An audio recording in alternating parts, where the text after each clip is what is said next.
Howdy, folks. Welcome back to Outer Wilds. I've got a bunch of stuff that I would like to accomplish today. Hopefully, getting as far as uh, landing on the uh, the quantum moon, if I can do that. So, let me just hop right in, and we'll get started.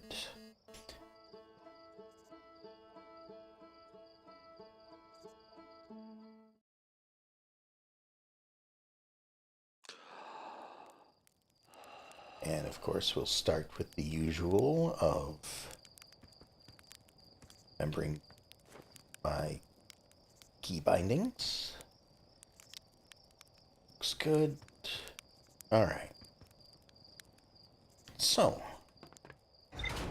let me just go up here. And we'll take a look at the journal.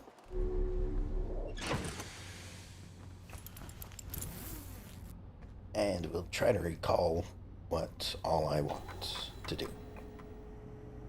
Alright. Let's go to this screen.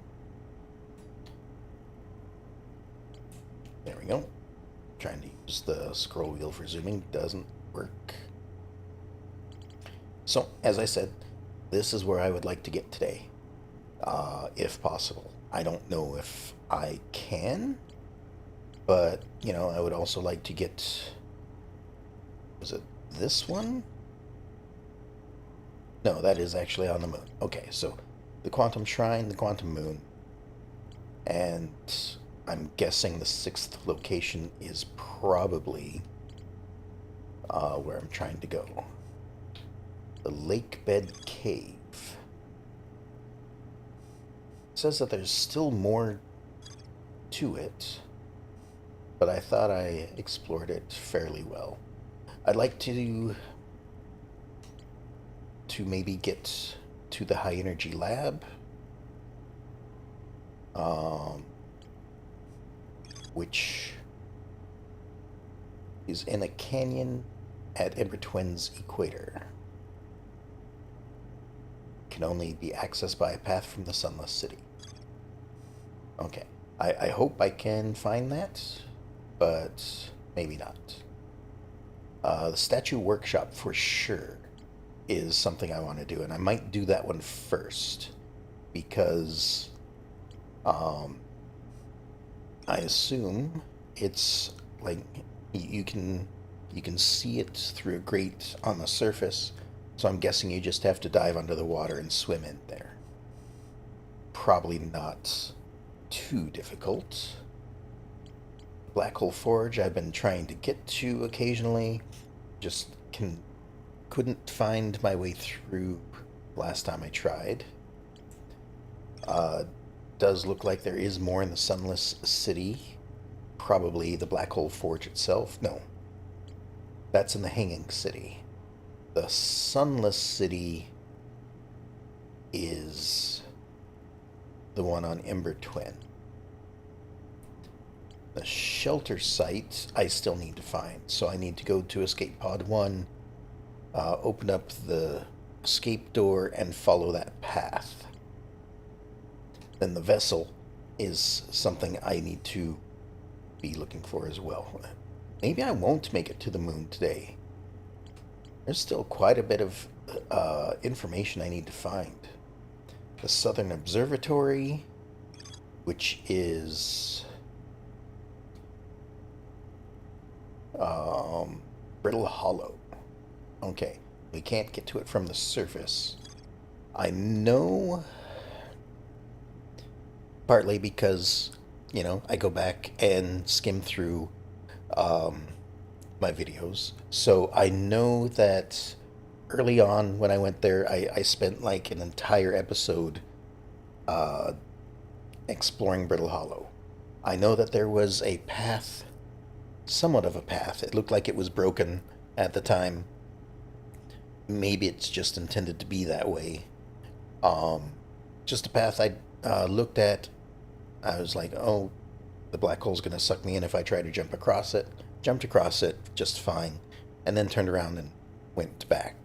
So that's another spot that I would like to go to. Feldspar's camp still has stuff, but I think that's because I checked it out and I was running out of time and ended up following one of the routes and ended up somewhere else.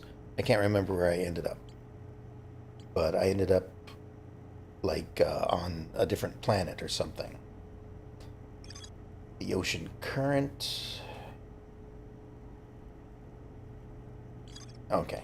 I'm not sure what else I'm supposed to know about that. Maybe I missed something at the construction yard, but it doesn't look like it. So I think, yeah, the first place I'm going to go to is Statue Island and the workshop there. So that's on Giant's Deep.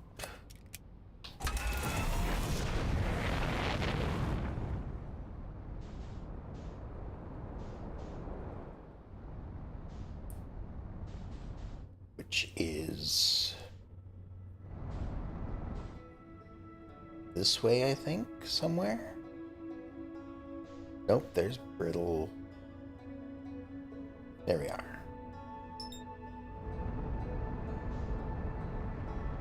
So we're heading over here.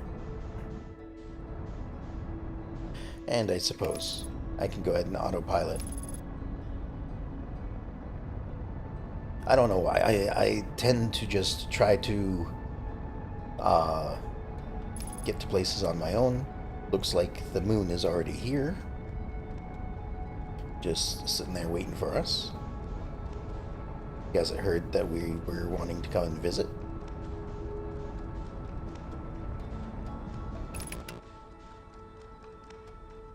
The island is currently floating up and about.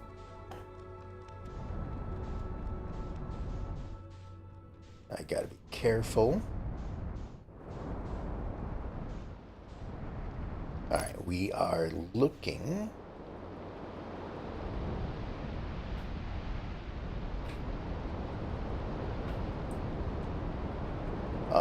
We're looking for an island. I don't know what it looks like. Oh, we also need to go to that Bramble Island, I think. I think this is... Oop.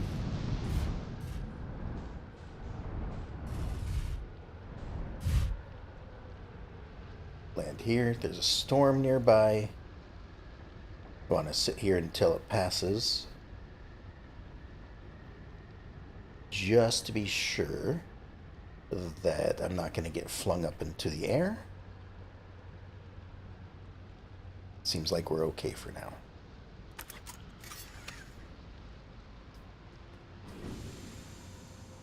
Yep, I've got my suit on.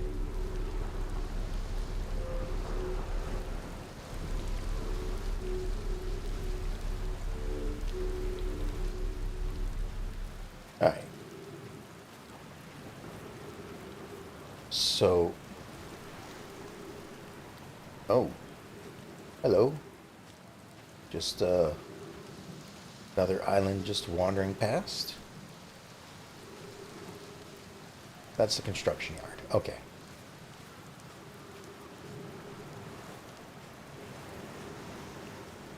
Although it certainly sounds like there's a storm nearby.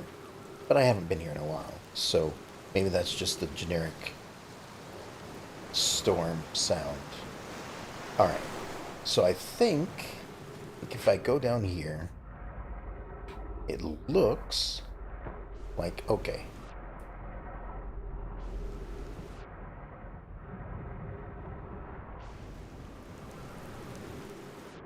Can I not sink?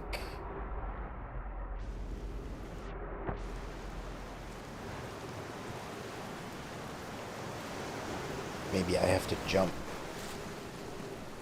to get low enough.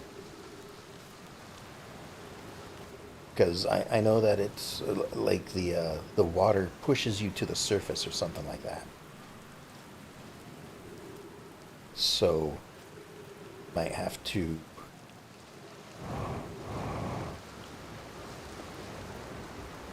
All right, just go like this. Something like this. Hey, there we go. We're inside. Now, I need to find the closest safety spot. We've got statues in here.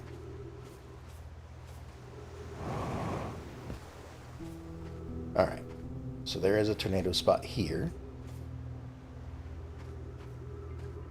There's a statue here, but its eyes are closed.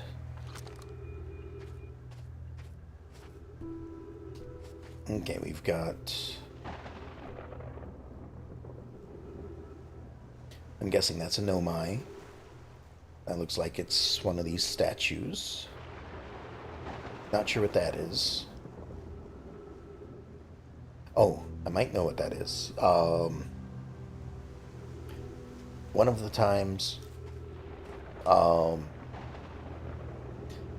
when I was looking through something, like I put one of those plaques on a pedestal, it showed me one of the other areas, and one of those areas had a bunch of, well, I guess the face things looking at me. There was like a group of three, a group of two, and one on its own. And three of them were lit up, and all the rest were dark. I think that might be what that's referring to. I'm not certain. But there's nothing I can read on this, so... Oh, but there is something I can read here. Flock says, Yarrow, would you kindly step back so Daz is closest to the statue? When pairing, the statues will choose whoever is in closest proximity. Flock continues, see how its eyes have opened? That tells us the statue is paired with Daz. Now, no matter where he is in this star system, Daz's statue will record his memories and send them to Ash Twin Project. To the Ash Twin Project. Okay, that's the impenetrable area in the center of the Ash Twin. Or maybe the Ember Twin. I can't remember where it is. It's on one of the two, obviously. This is extraordinary sculpting work, Phlox, says Yarrow. And Daz says, he has outdone himself again, hasn't he? And now that we have our first successful pairing, we can test my memory storage prototype. Okay, so this is the first test that they're doing. Daz continues, each statue will send a single Nomai's memories to his or her own storage unit within the Ash Twin. Phlox says, each storage unit will be equipped with a mask, the statue's counterpart, which will be able to send these stored memories back to the corresponding Nomai. Okay, so I guess that's what the picture is talking about. So we've got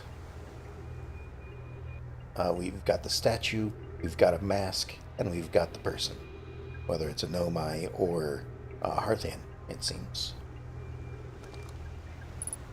So that is... Oh. I'm gonna stand over here.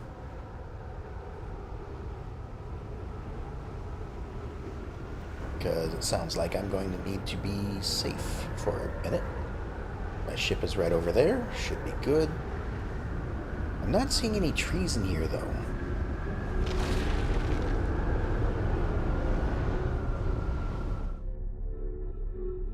Alright. We're up in space. Zero gravity. Oh, there's one up there. There's one over there. I suppose that's a good way to see where these things are.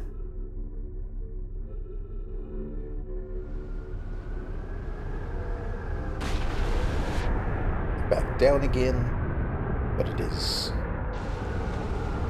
very noisy, so we may be getting sent back up again. I'm gonna wait. Ship is still there though, that's good.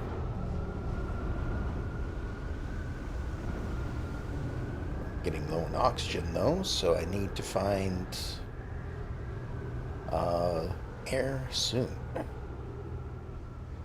Okay, sounds like it's going away. Let's head over here.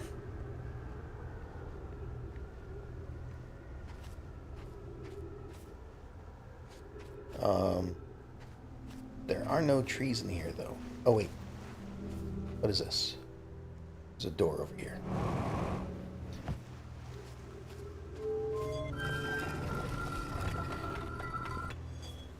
Ah, this goes back outside.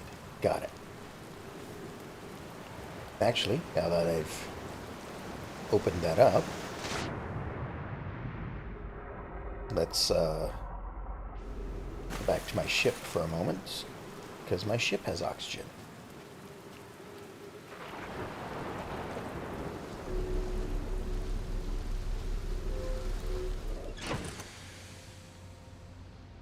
There we go.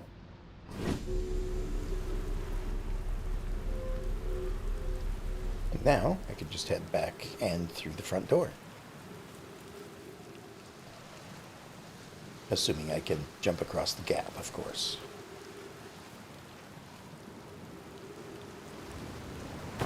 Nope.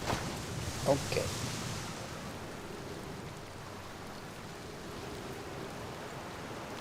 No. Gotta do it like that.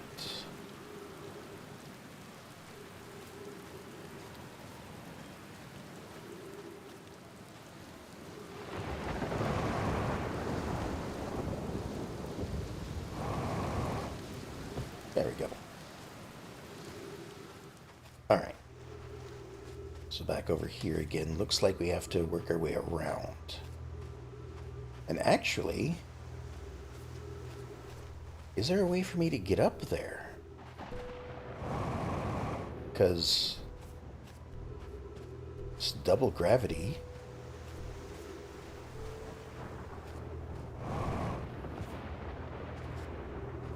Is there anything up there that I want? I suppose I can head up the stairs and have a better look.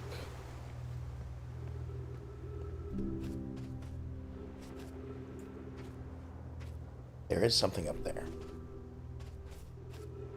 Okay, Ash Twin Project Stone. I don't know if... I haven't read this specific one, but I don't know if I've read anything, or if there's duplicates of things in places.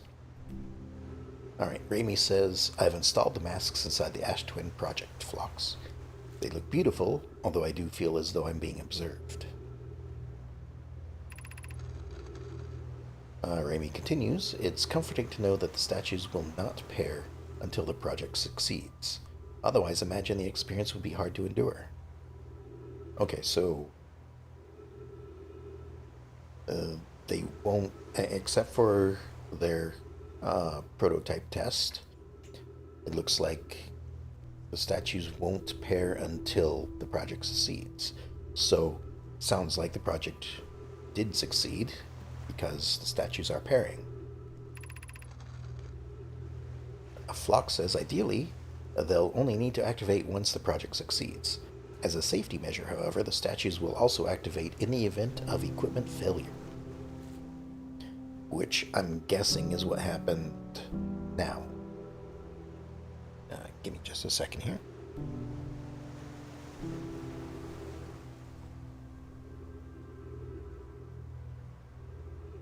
Alright.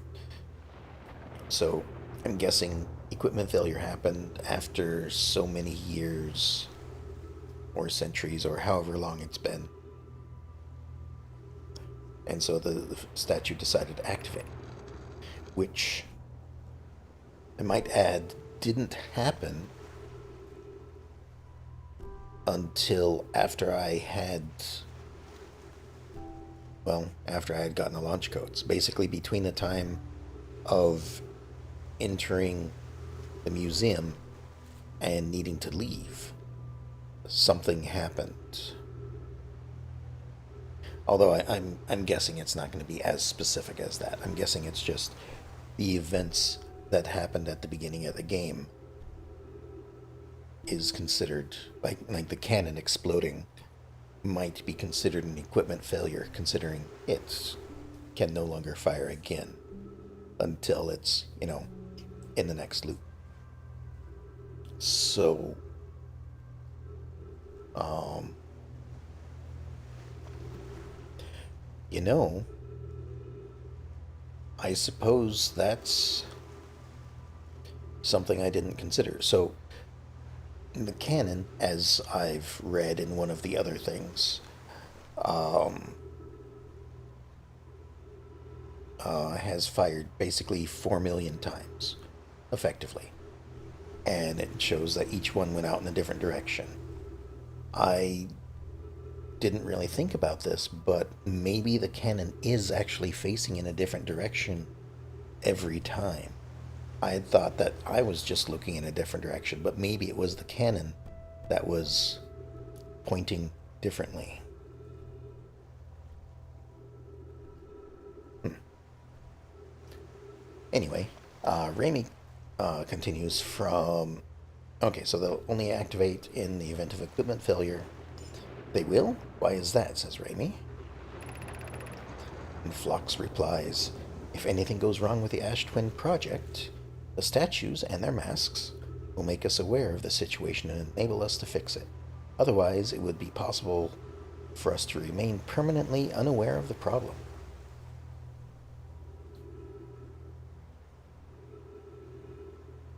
Ah, I suppose, because you would be permanently unaware of the problem, because if you were stuck in a memory loop or time loop, whatever they're calling it, I'm going to call it a time loop because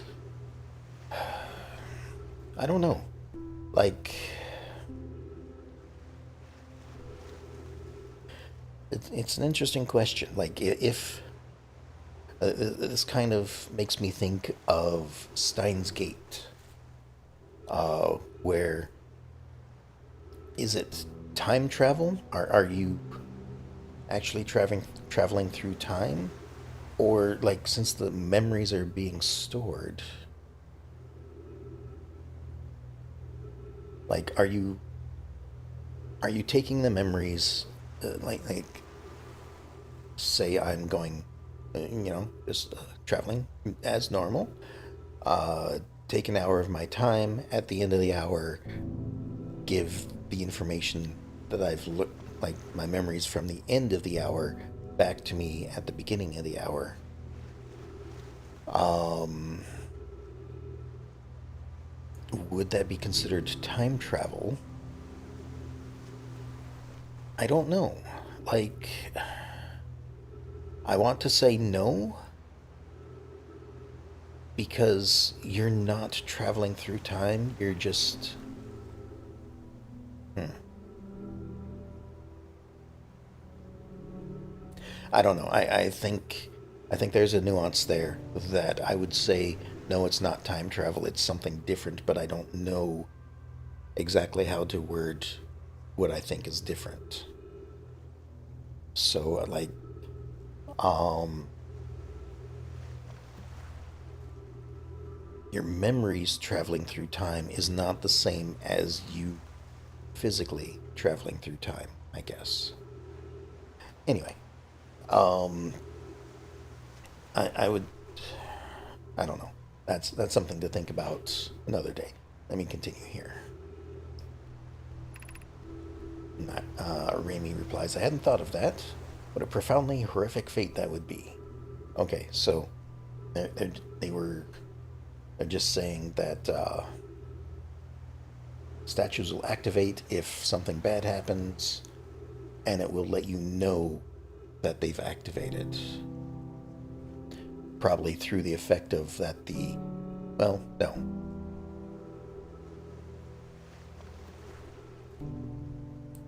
What is it that they're... Maybe through the effect of the end of the loop, you see the statue's face, you see all your memories replayed back. Maybe that's what's telling you, hey, this thing is active, rather than just the eyes open and glowing. Or maybe all the above, you know? Maybe the eyes glowing is also telling you that this is active. Alright, so pick up this. Ash Twin. This is probably gonna show me... Yeah.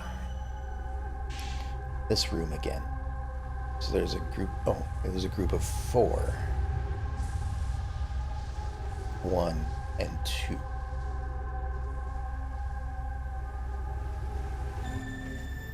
Okay. Gotta be careful, because some of these edges are close... Some sides are close to the edge. Now, how am I going to get up there? Oh, I suppose. Wait for a storm, huh?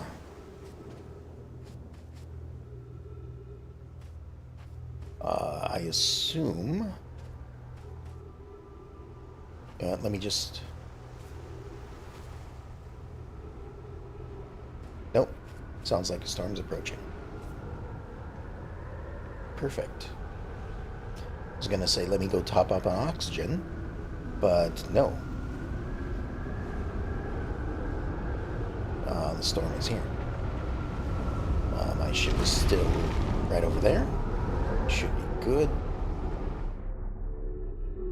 And now we are in 0G. Okay.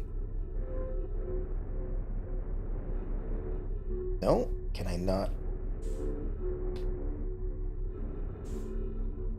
Alright.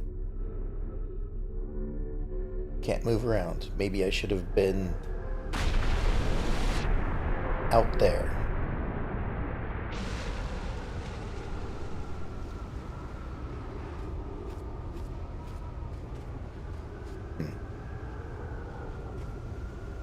Maybe it'll be lifted up again.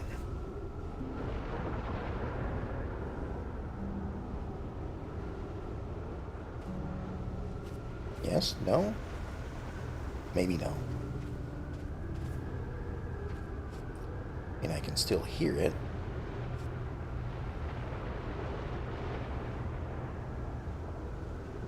Because I have had a situation where we were lifted up twice. Okay, so...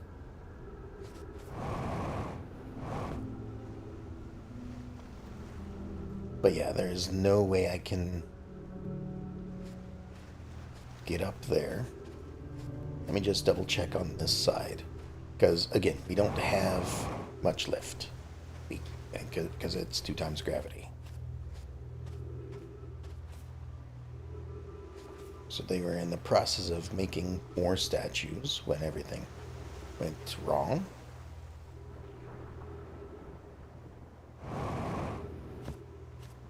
But no, it doesn't look like I can get up there anyway, except maybe once it's 0 gravity. So let me head back to the ship real quick. I don't think I'm going to hang around for another storm. At least not this trip. So I think I'll just go ahead and head back to the ship.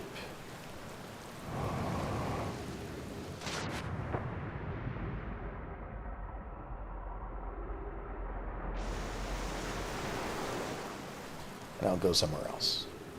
Hopefully the information up there isn't too important. I mean, it seems like it probably would be, just the way that games are, I guess. Like, the important information you're gonna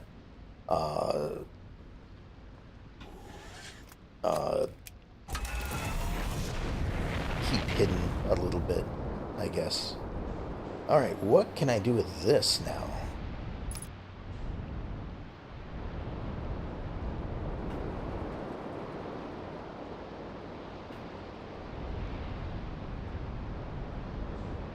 Because it doesn't look like I can land on it. Maybe I can.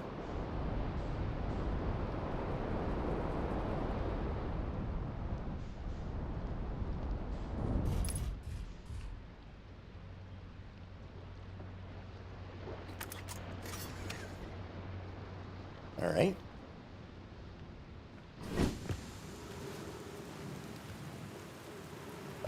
Probably going to need this.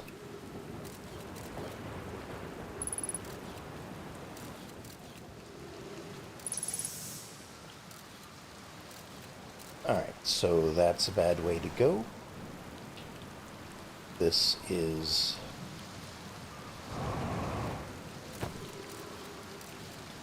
okay.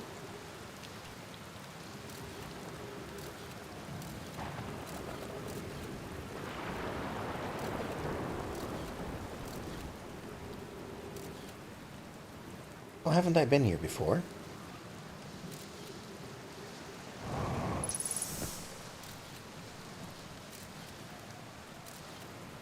Wait, is this where... is this where I was sent? Alright, those two are bad. Yeah, I've been here before. Because I remember two areas I couldn't go to. And this is somebody's camp. Yeah, this is Feldspar's camp. I've been here. Okay. Let me meditate until the next loop, because it sounds like a storm is coming. And that's just going to send my ship somewhere, send me somewhere. And it'd be a bit difficult. So I'll check my notes. I don't remember actually landing on this island, though. Trying to remember how I got to it.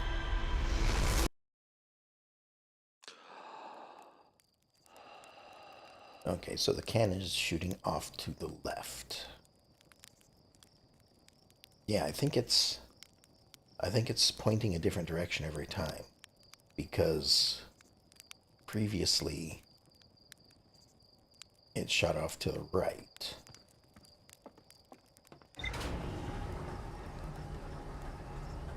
Alright, let's update my notes, see what they have to say.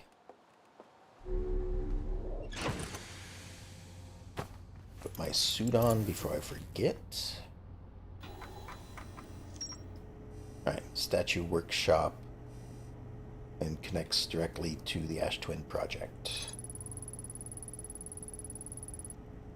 Okay, no, my statues were designed to pair with a single user, record their memories, and send those memories to a storage unit within the Ash Twin project. Makes sense. Each storage unit inside the project was equipped with a mask, the statue's counterpart, which could then send those stored memories back to the corresponding user. The statues were designed to only activate once the Ash Twin project succeeded, or in the event that it failed. Okay, the other thing, though, is assuming that... okay, it doesn't matter how many statues were made. Inside the Ash Twin project, which is apparently impenetrable,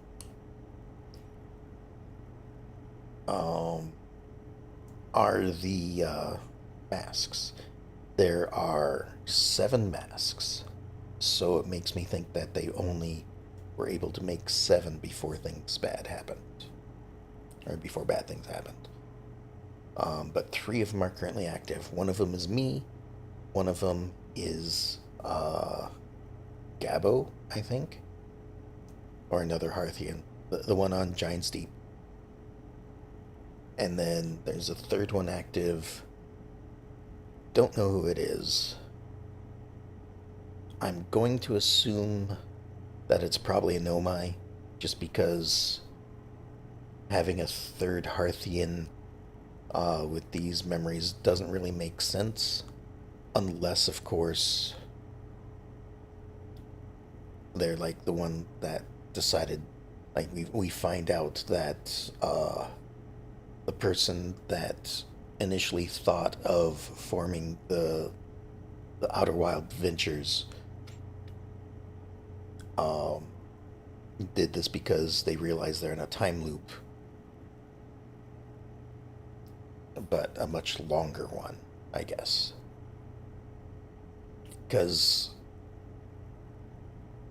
like the cycles aren't necessarily lined up. Like for me, it I go back to when the statue activated in the museum, so I'm only reliving like a half hour real time, basically. Whereas Gabo on Giant's Deep probably found their statue much earlier, so uh, their uh, their cycles that they're reliving might be much longer for however long it's been since they first, like when they first found Statue Island, which um, obviously sounds like it's been longer than I've been there, or since I've started my venture. So, you know, um, he pretty much, or they, I don't know if it's a he or she, they, I don't know, would have more memories, a longer time in between. Alright, so every memory recorded by a Nomai statue is transmitted to a corresponding storage unit within Ash Twin. Okay. So that was Statue Island. It doesn't say that there's more to learn here. So I'm guessing the other information is just, for lack of a better term, flavor text.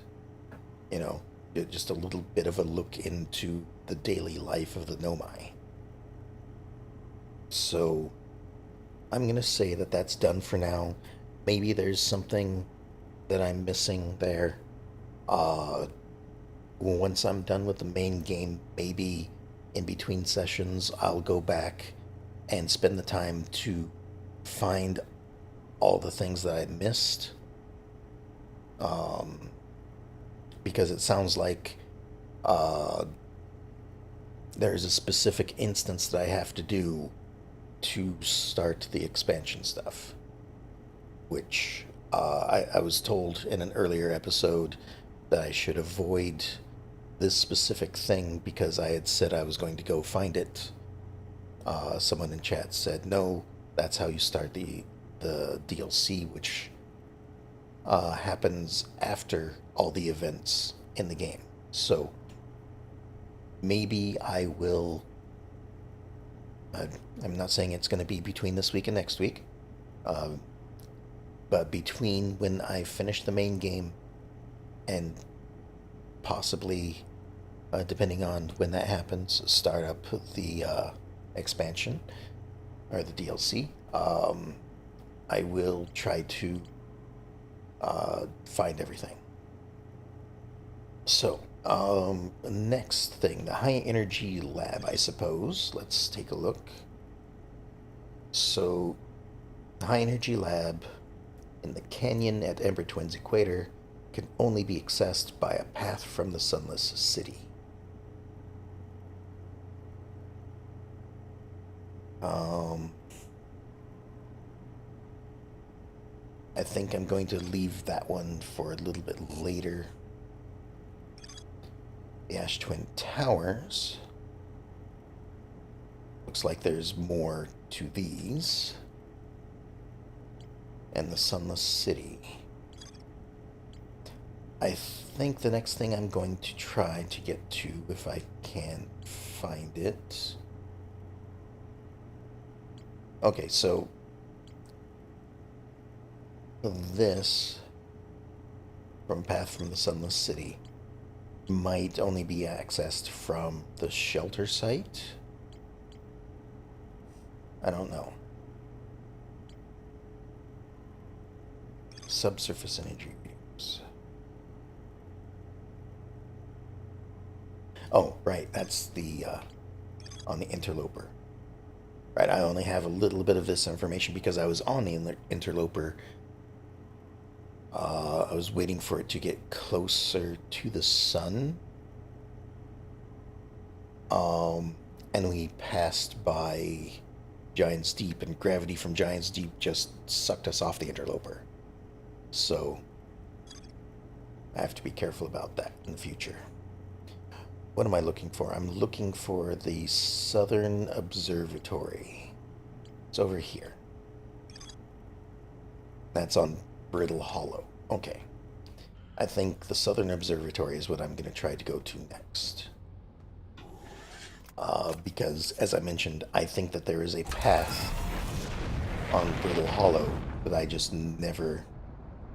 I never tried to go by.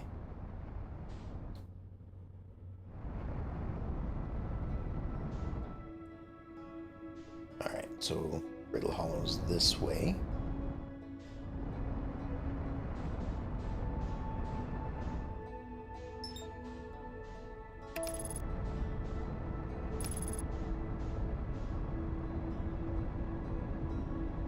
Looks like the moon is heading this direction, so I want to kind of bypass it first before landing. There's the Southern Observatory, but I'm looking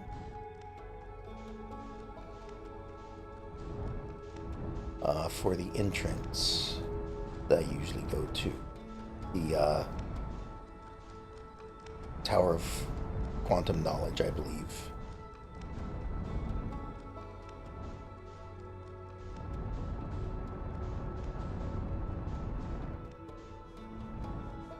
Am I just missing it? Gotta be careful, there is a moon around somewhere. There we are. That's what I'm looking for.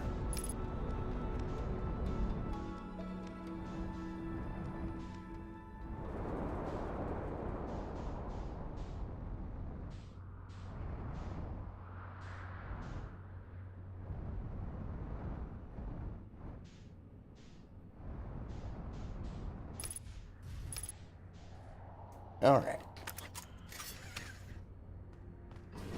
Landed without too much trouble. I have been in here,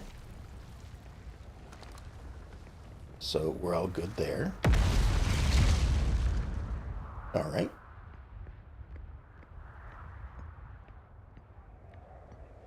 Gravity is slightly less than normal, so I should be able to use my jetpack without too much troubles. As long as I press the right buttons. So I think it was over here. Yeah. This says the Southern Observatory. And then I looked over here and was like, oh, it's broken. I can't possibly make that jump. And then I did make the jump and then turned around. Alright, so this... We've got a couple of things going on. We've got... That doesn't look like it's a good thing. Like, wherever it was attached to is gone already. And this one... Oh, these just look like they launch us in a direction. Alright.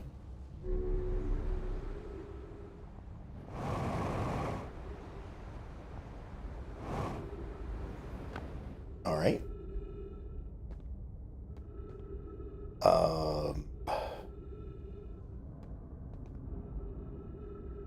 We want to go this way. Yeah, I guess this is just rock hopping to get to our destination.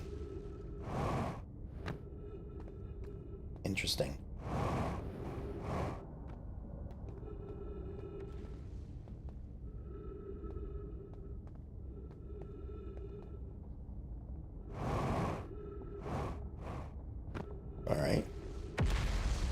It's quite possible I'm missing a lot of stuff because I'm not going to each and every island that I'm hopping to, but it could also be just that there's multiple islands so that you can have it. Ah, I see. The light's over there. Could possibly be that there's just multiple routes to take depending on what time you try and make it over here. All right. Oh, there's a bunch of that. Okay.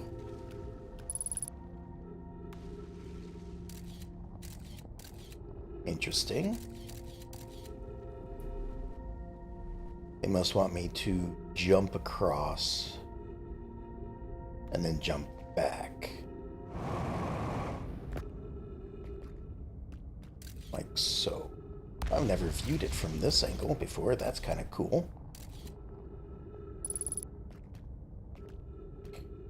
All right.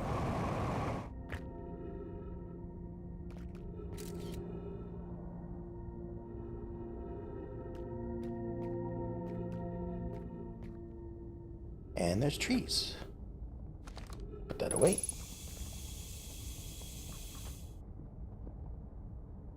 And we are at the south. Interesting.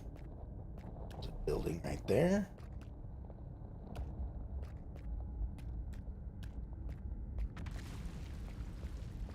Bunch of jumping around. Explosions going off everywhere.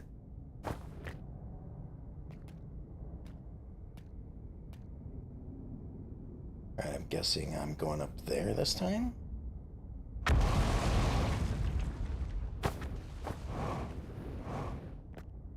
There we are. Or maybe it was just down there. Where am I trying to get to? Am I trying to get up there? Okay.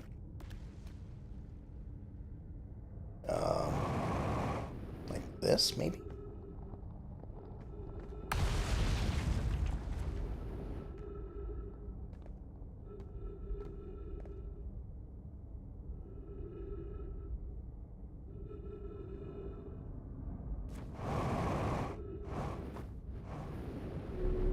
Alright. Almost missed it. Oh, and it's this the place. Okay. Yeah, I remember looking in here. I was thinking I didn't need to look in here because it was just going to tell us about the twisters.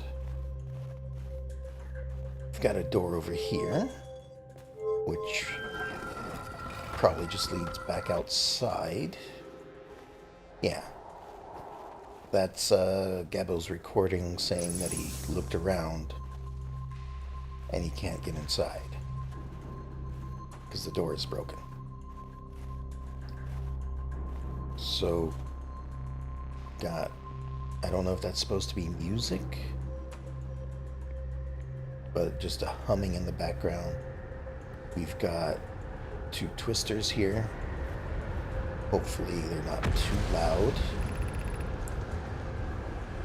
Alright, so Conway says Cassava's construction yard has been using the cyclones on Giant's Deep to lift orbital probe cannon parts into orbit, but one component was pushed down past the current that usually prevents anything from sinking. I remember that, yep. Spire and I are crafting a model to determine why this happened. An update. It's now clear there are two different types of cyclone. Most cyclones on Giant Deep rotate clockwise. These are cyclones that Cassava typically uses to send components into orbit. There also exists a rare type of cyclone that spins the opposite direction and pushes objects beneath the waters and below the current. My gratitude, Spire. Conway is showing me your handiwork, and I'm intrigued by this secondary type of cyclone. But was it really necessary to build a model to tell me that? The model will be useful as we continue modding Giant's Deep. Also, I very much wanted to make a model. fair enough. Alright, so that also is a scroll. So I could probably find something else. What is this for, though? This looks like it's supposed to be for something.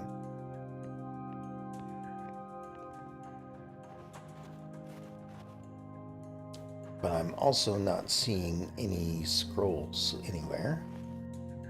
So let's pick this up and see what this one has to say. Cassava says, Connoy, Daz, and I were lifting orbital probe cannon components into orbit for assembly, and one somehow sank down beneath. I think I've read this one. And try not to recreate it. Yeah, I think I've read this one.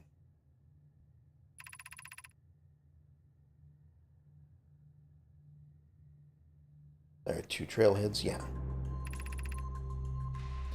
We thought it was impossible for a cannon component to sink. And then this should show me the construction yard.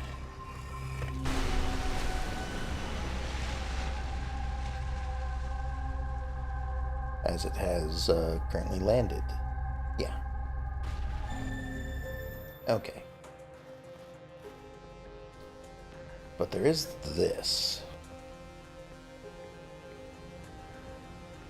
But I'm... Oh. There's an upstairs.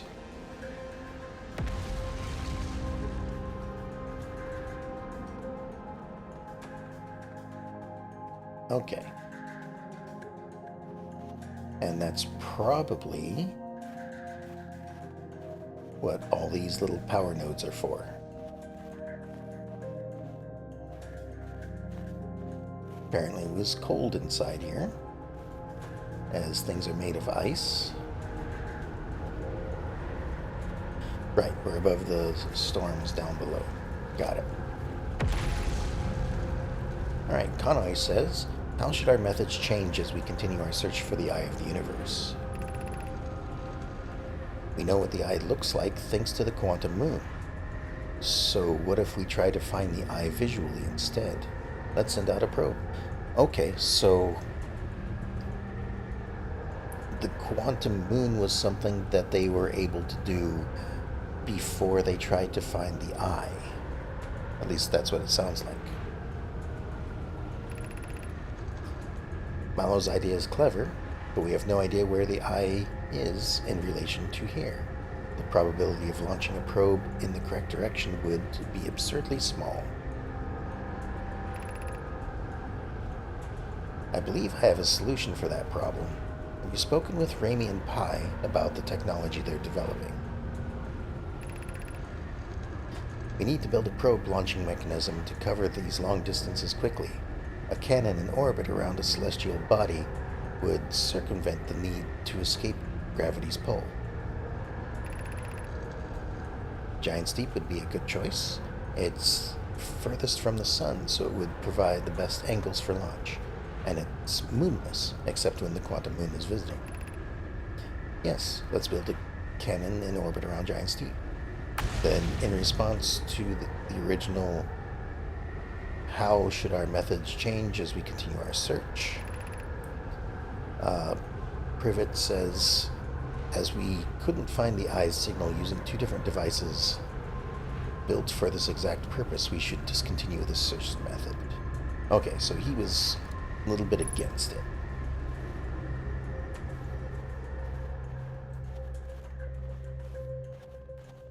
And back over here. Got the Eye, we've got Brittle Hollow, we've got Giant's Deep. Okay, we've got all the planets there.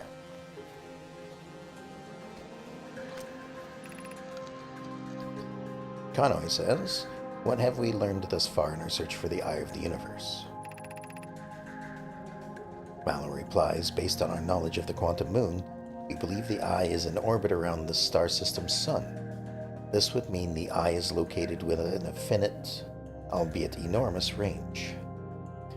Okay, so the eye is orbiting this sun. I wonder if it's actually something I can see. Probably not, because they're talking about an extreme range. But then again, I mean, we can see other stars. So, I suppose if the eye gives off light, we would be able to see it. Those of us, Plume says, those of us in the vessels, or on the vessel, originally followed the eye signal to this star system, but we were unable to warp to the eye itself. Privet replies, the locator we built on the Adelrock and the new, more sensitive locator we built here were both unable to detect any trace of the eye signal. Avon says, hypothesis. The eye has stopped emitting its signal. Cassava says, suppose the eye doesn't wish to be found. And then Plume replies, Cassava, how can you suggest that? The eye signal called out to summon us to the star system. Cassava replies, I'm aware. I grew up hearing the eye's story, yet we're no closer to finding it than you were when you first arrived here. Okay, we're getting quite a bit of information. Now let's see what all these buttons do. So that... Okay, that brings up... Ooh, that was close. That brings up the Ember Twins. This expands it to that. What happens if we remove this? Okay, it just removes that. So if we turn this on, oops, on, it adds a third. This adds Giant's Deep. This adds that one. And then this shrinks them all down. That doesn't really seem like an orbit, but okay.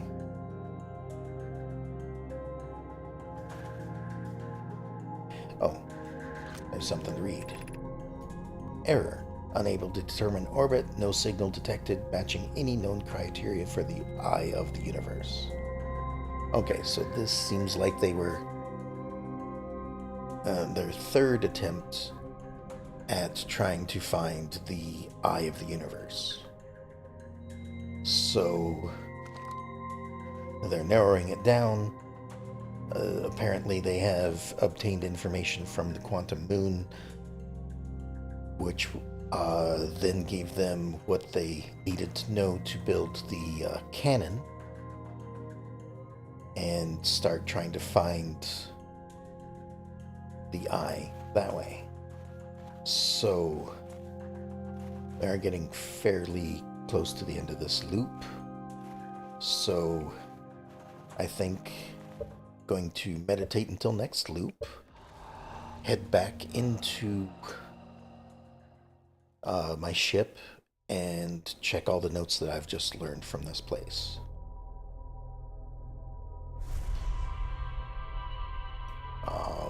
Getting closer to attempting to land on the moon.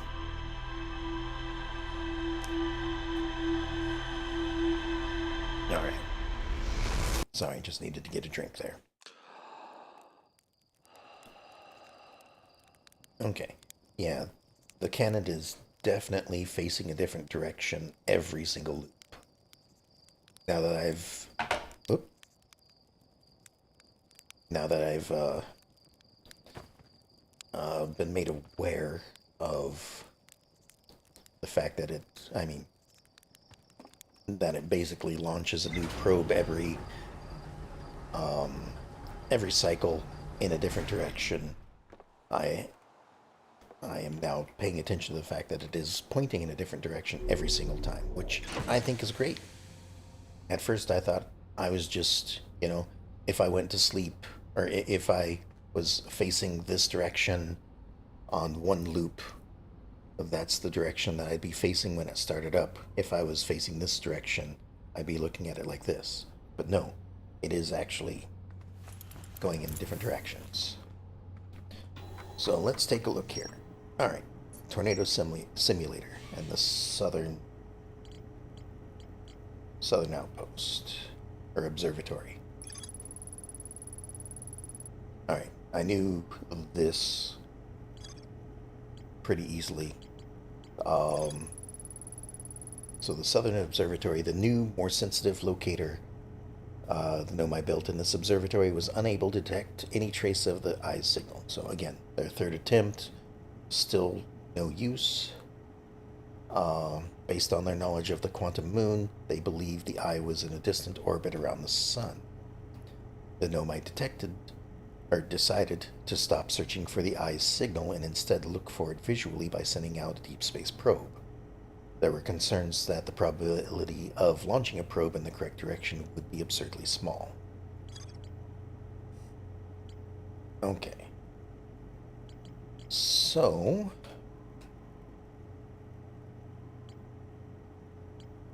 there is one more thing I would like to try before, okay, there's the high energy lab. I have no idea where that is. It says it can be accessed by a path from the Sun City. I've been there multiple times. I don't know which path. Maybe I should, I don't know, go back and look again. Which I probably will. And then the escape pod. No, the shelter site for the escape pod. Those are the two. These two places are what I would like to find before trying to get to the quantum moon. So I guess I'm going to the Ember Twin no matter what for either of these. But I think I'm going to try for the one by the escape pod first, since the escape pod is easier to find.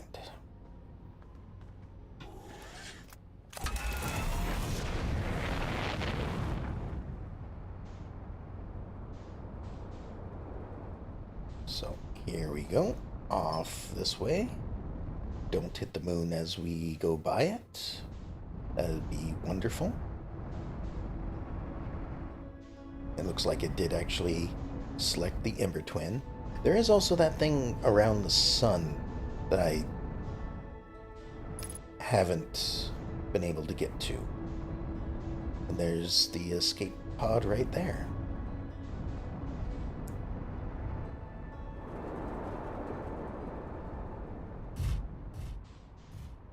Almost a good landing, except we're a bit of ways away.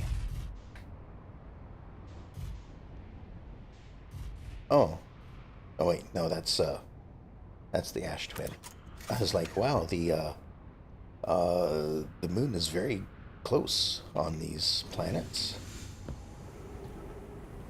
All right, so over here.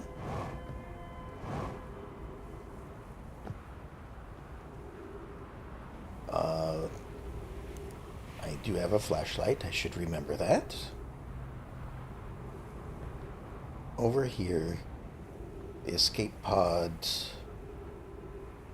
opened up its door.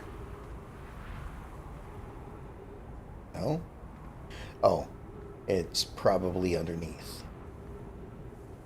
So I probably can only get to it by opening up the door.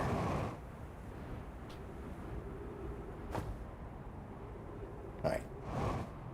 Let me head inside.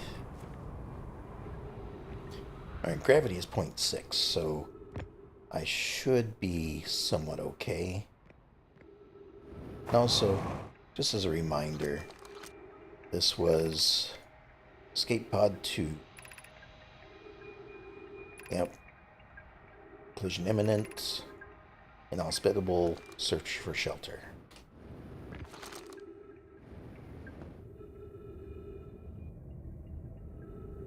No, this isn't the one I was thinking of, was it?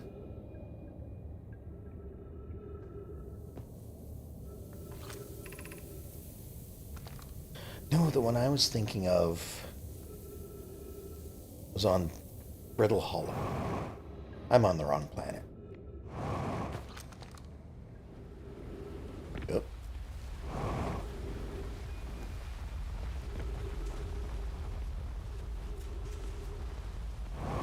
Oops.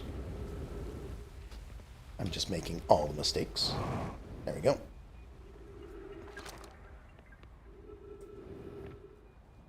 The other escape pod is the one I was thinking of. I think. This one's escape pod 2. Let me just... Since I'm back here, let me double check.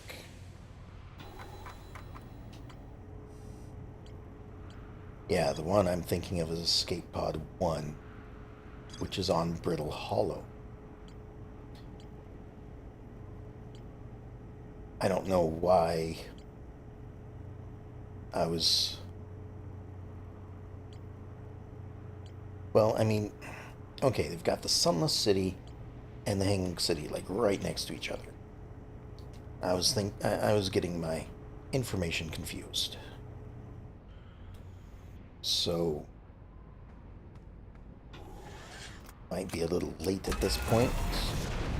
Hopefully not. Let us head to Brittle Hollow. And the Quantum Moon is over there too.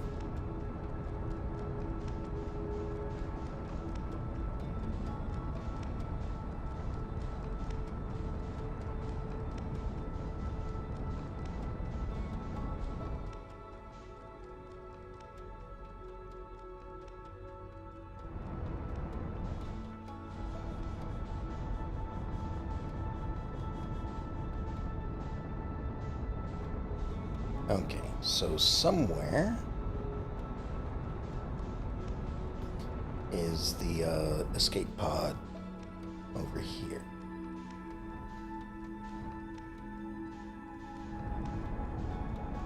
So let me just circle around the planet a little bit and see if I can find it.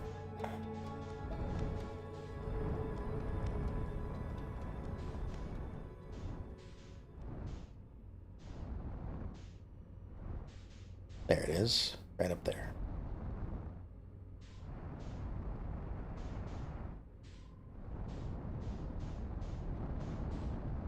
Actually,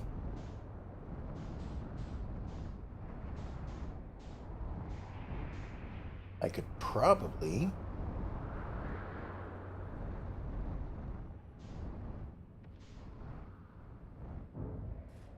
go from here. Don't need to follow the path when I can just see the path from here.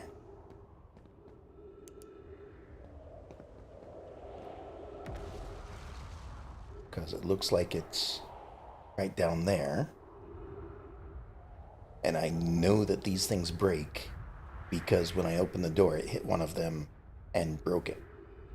So maybe if I just drop down to this from an alternate location, because gravity is, you know, not that high on this planet. Oh. Alright. So, heading this way. What does this say? Of note, be sure not to wander far from here. Though this area is somewhat unstable, it's safer than any we've found so far. The temporary settlement is finished, but remember to be cautious of falling rocks and dust created by meteor impacts. Okay. So I don't know if I really trust the paths, but That looks like my destination. I suppose this entire place is the destination. I kind of saw this off in the distance when I was traveling to the Southern Observatory.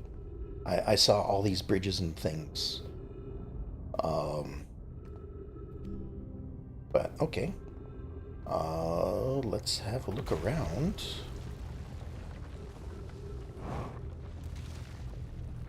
Nope, this is just back outside again. I need to keep in mind that there isn't necessarily any trees down here. There is something down there, though. Okay, Thatch says this knowledge is too dear to lose. Here's everything we can recall about the signal we encountered while aboard the vessel.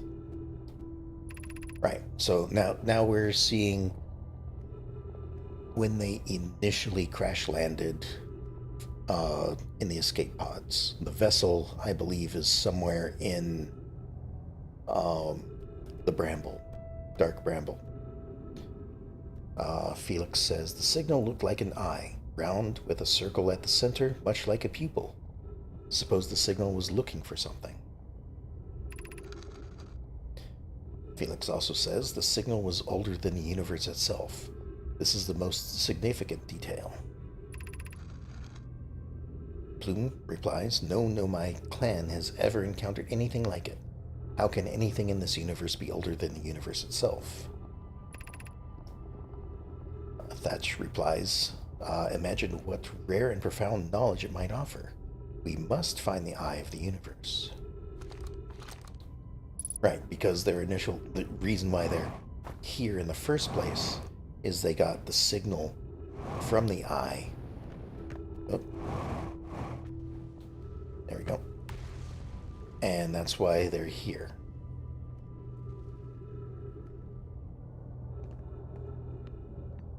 I'm just waiting for one of these to give out and I go falling down. I hope that won't be the case. Alright, doesn't look like there's anything in this one. I do need to get down there at some point, though.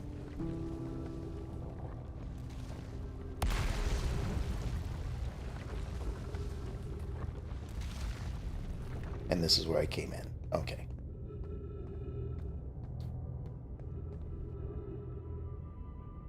Need to also keep an eye out for any trees. Which I suppose might not be here. Might have to step it up a bit. Oh, and here's the gravity crystals. Oh, and here's a tree. Is this enough? Excellent. Okay. So, now is there a way down?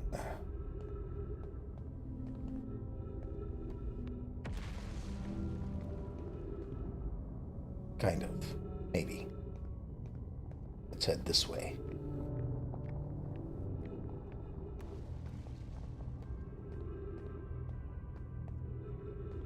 Right, this is... yeah, that's this room.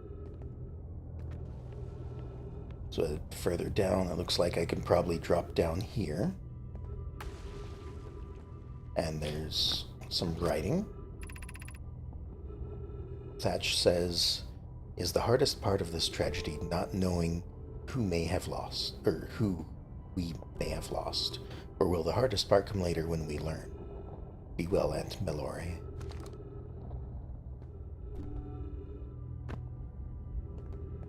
Right, because also I've only found 2 of the 3 escape pods. And the what I have read in some of the writing that they've left behind is they only mention 2 colonies that crash landed. So I'm guessing the 3rd one may not have made it.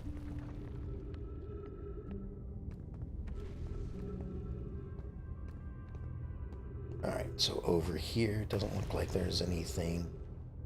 No. We're still kind of circling around. Oh, there's something over here. Yeah, this is what I was trying to get to. Looks like there might be a few things over there, possibly. Alright, so the ship log was updated for something. So that's the eye sending a signal. I'm guessing that's supposed to be their ship, the vessel. Ah, yes. Okay. So that's Dark Bramble, or a seed of Dark Bramble that they got caught in.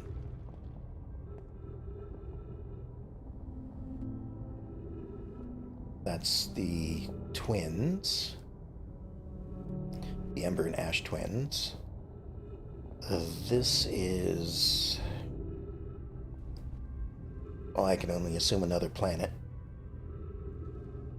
Is that Brittle Hollow, maybe? The one that I'm on? Oh, no. Those are the escape pods. So one went to the twins. One went to Brittle Hollow. Yes? Okay, cool. Thank you. And then one didn't escape? Maybe? Let's see what it has to say. Thatch says, I can't understand. Why did the vessel crash in that place?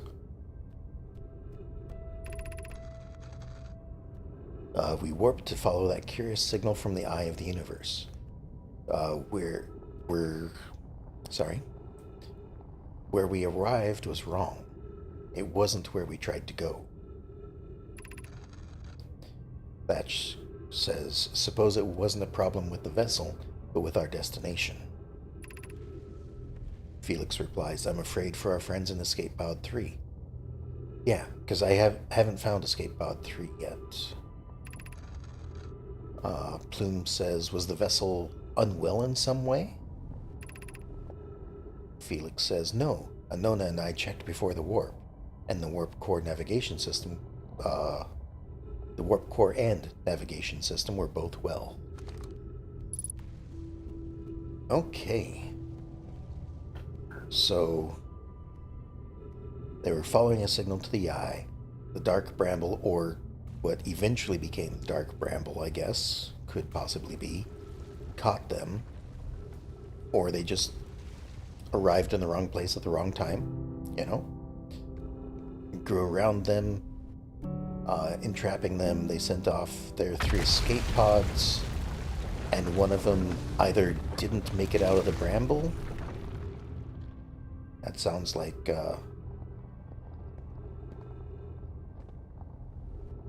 oh no, I suppose we're traveling through space. The sun would still be traveling through that direction, even if... okay. So, the 3rd escape pod, we don't know what happened. Maybe it escaped, maybe it didn't. By the looks of it, it didn't. Okay, so... seems like, we may have lost some of the city while I was reading that. Well, I'm glad I made it to this part in time. Alright, so I guess that's all I can learn for now. So, meditate until next loop. We'll update our journal. Don't forget your signal. Oh, right. Yes. The signal scope, listen to the emergency channel. If you were here while I was talking about my plans for this loop, at the beginning of this loop, I was kind of mentioning the bramble, and I did forget to say something about that. So, the distress beacons. So, like, there's still an unknown one there, which I believe is the Dark Bramble, which There's escape pod 2. And then there's escape pod 1. I was thinking that this was the vessel itself. But I suppose if it's the third escape pod, that could be it too. Yeah, let me head up to the ship, update my entries. We'll have a look at that. I might go back to the Dark Bramble before trying to go to the moon. Okay, so the old settlement. Mural panel 2, 1, and 3. Okay. Escape pod 3. And there's the first mention of the third escape pod. So, and the reason why I read through these again is because, yes, it's saying the information that I've already gotten, but it's saying it in, it's wording it differently, and sometimes that helps understand and remember what actually was being said. So that's why I read through it multiple times. So the Nomai constructed a temporary settlement beneath the crashed escape pod. They worked together to recall an eye-shaped signal that they encountered while aboard the vessel, and the signal was somehow older than the universe. They decided to call it the Eye of the Universe. But there's still an exclamation point there. Alright. Mural of the Nomai vessel encountering a signal. Okay. The mural of Dark Bramble ensnaring the Nomai vessel. Okay, so it was actually Dark Bramble. And about the high energy lab, there are signs in the sunless city helping to locate the lab, starting with the center platform where you turn on the lights. Okay. Thank you for letting me know where to start on the path. I wasn't sure if I wanted to spend the time to try to find the high energy lab because I didn't want to, again, go to not Dark Bramble, Brittle Hollow, since I have spent so much time there in a previous session. So I think I will look for the high energy lab then. Thank you. And then a mural of the 3 escape pods evacuating the Nomai vessel. Okay, and that got rid of the exclamation point there as well. And then escape pod 3 is one of the 3 escape pods. Never made it out of Dark Bramble. Okay. So, oh, do we have more here? Nomai warped to the solar system in a spaceship called the Vessel. They were attempting to follow the signal from the Eye of the Universe. The vessel crashed somewhere in Dark Bramble. Now, I'm thinking that... Oh, okay. If I go back to Dark Bramble, which I suppose I probably should at this point, since there are 2 vessels that I probably want to find there. The first time I went there, I saw a bunch of lights. One of them was red. I'm sure some of those lights were further into the Dark Bramble, and some of them were giant fish. That's what I discovered in my trips to Dark Bramble. I never went to the red one because I was following the signal, or I was following the sound of the harmonica. Or no, I did actually go... I did send a probe through the thing in Timber Hearth, and then I followed that to Feldspar. So I did actually find Feldspar, but I didn't stay there very long because, well, it took me a while, and I also followed one of the branches to somewhere off of Dark Bramble. I don't recall where it was at the time. It was either the Interloper or the Dark Bramble Island on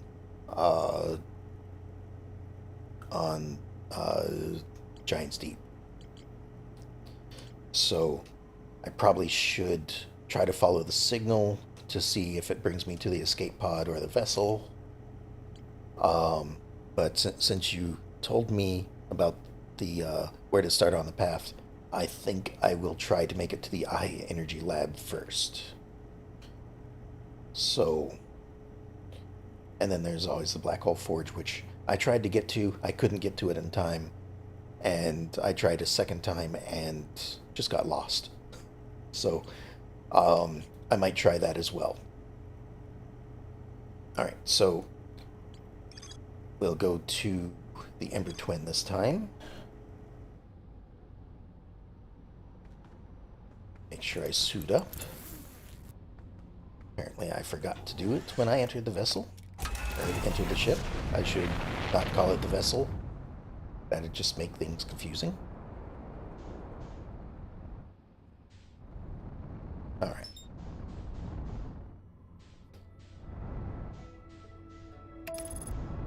And the path seems mostly clear.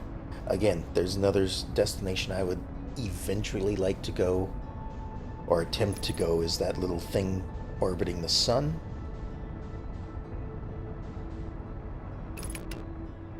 Alright, let's get out of the way of the Ash Twin.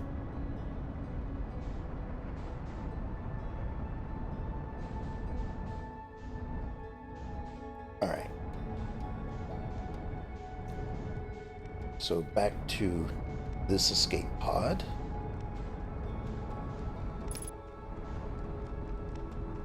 And we'll go down... Wait, was it the escape pod?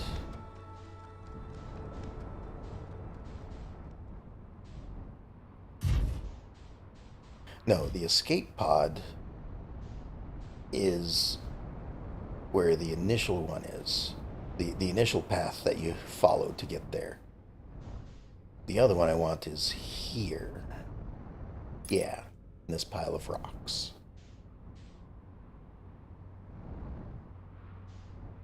Let's go ahead and land here.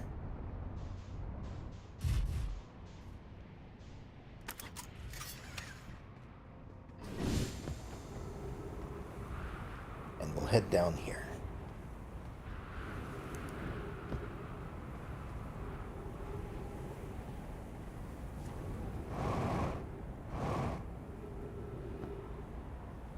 No one wants to go back to Bramble. I understand your choice.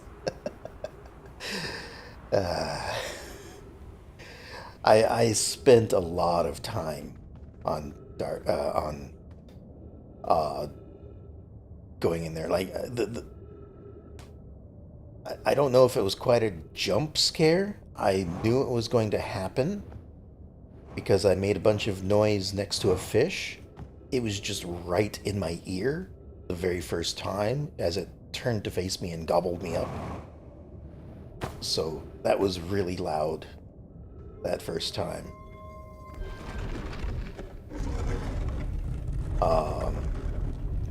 But it also, looks like there's a bunch of stuff to explore there too.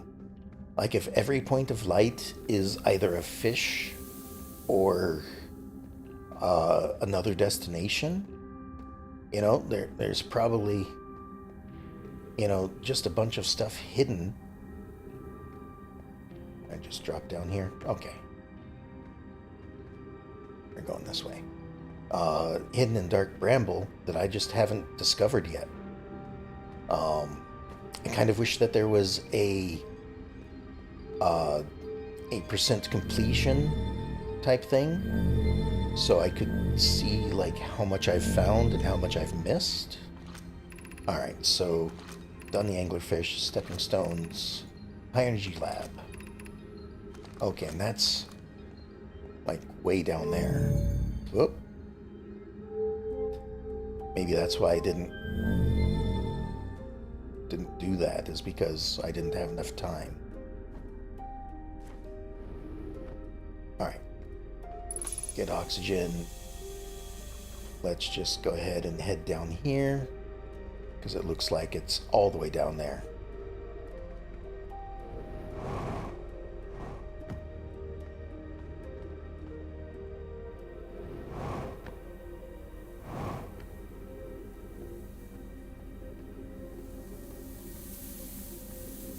hopefully we get some more notifications of... That's probably it, right over there. Oh, and the sand's filling up already.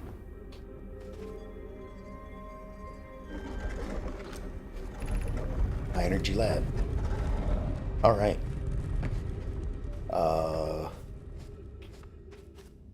All right, we're gonna be going through this. Well,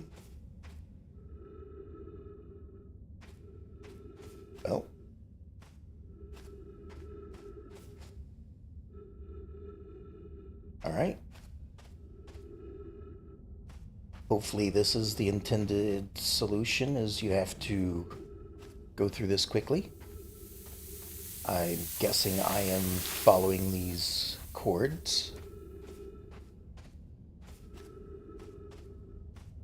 Oh, well.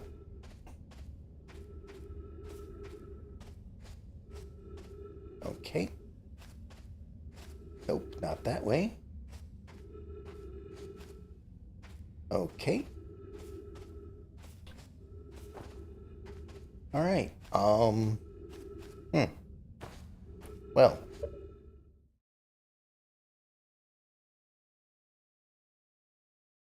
Maybe I was too slow. Gonna try this again.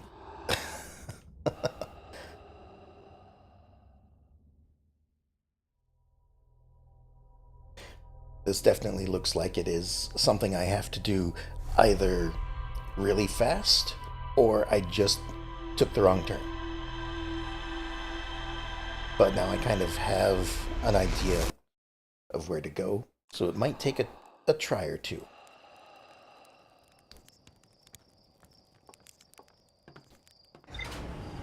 But yeah, I kind of figured I was supposed to follow the cable, and of course it looks like they're making it a bit tricky. Thank you for not staying for the crashings. Well, I can't remember if it was you or somebody else that told me how to get to meditate. So, I'm not certain if I would have found the ability to meditate if somebody hadn't told me. So, out of things that could be considered spoilerish, that is one I am thankful for, because that now allows me to do these loops much faster, and I don't have to wait for a loop to end before trying again. But yeah, I understand. I figured that was what would happen if I stuck around. So, all right, let's try this again.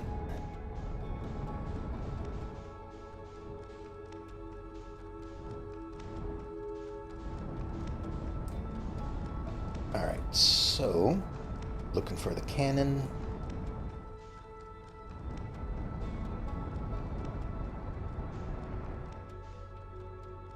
Maybe one of these times I'll remember where it is, but there it is, right over here.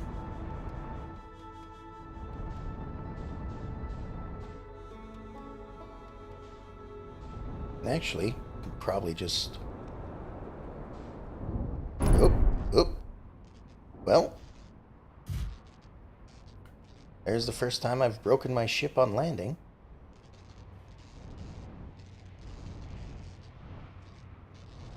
That's okay. Headlights and landing gear. Nope.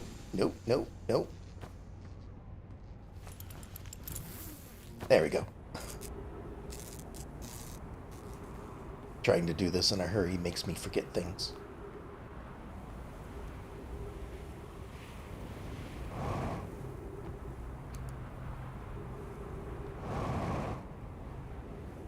So it looks like I don't really have much time to get down there.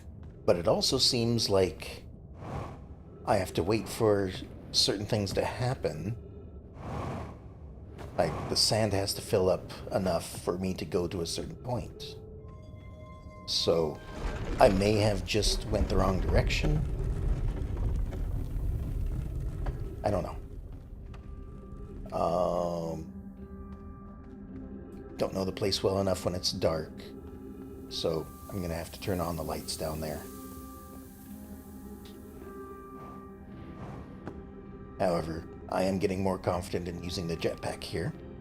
So, I can also do that a little bit more.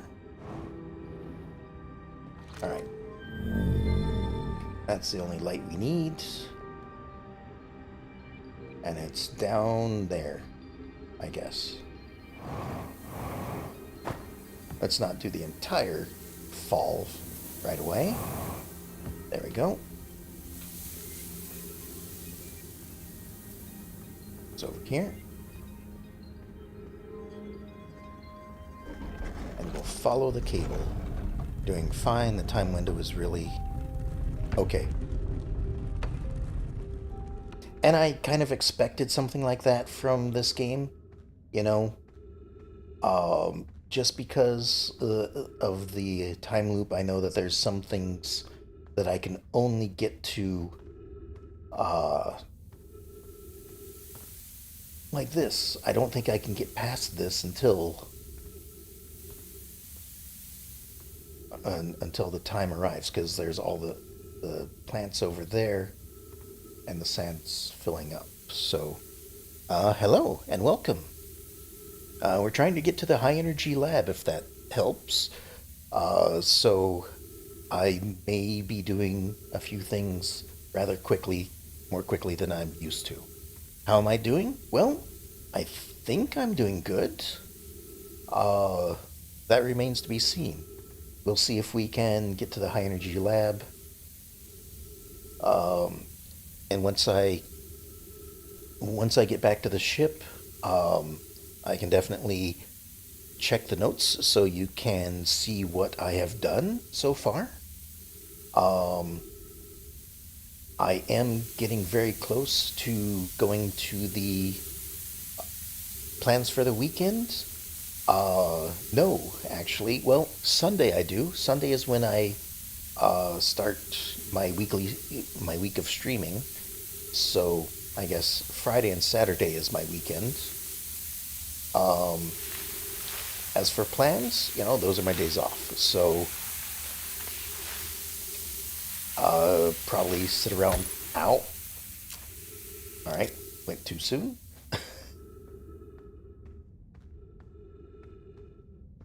Right, this is the dead end. Get over that. It's another dead end. This is another dead end. What am I missing? Over here. There we go. Aha. I was so close to finding it. Alright, where am I? My ship is only 100 meters that way. Okay, how's the stream going? I think it's going pretty good so far. I've been making a lot of discoveries. Oh. We actually have... I suppose I shouldn't be dallying. The high energy lab is probably going to be buried if I don't hurry. That's great. Well, thank you. I'm learning a lot of stuff now that I'm finding a few more places that I couldn't get to, or just couldn't find. How long ago I started streaming? I've been going for an hour and 40 minutes. Oops.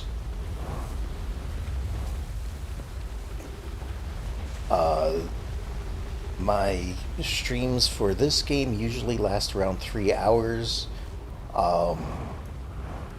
Before I discovered how to meditate, that was because here, let me just pause it for a second. So Um, 3 hours was about 7 cycles, so it seemed to be a fair amount of time. So I usually try for 3 hours a night. Uh, Mini games, I go for about 6 hours until I find a good place to stop. Like how many years or months ago?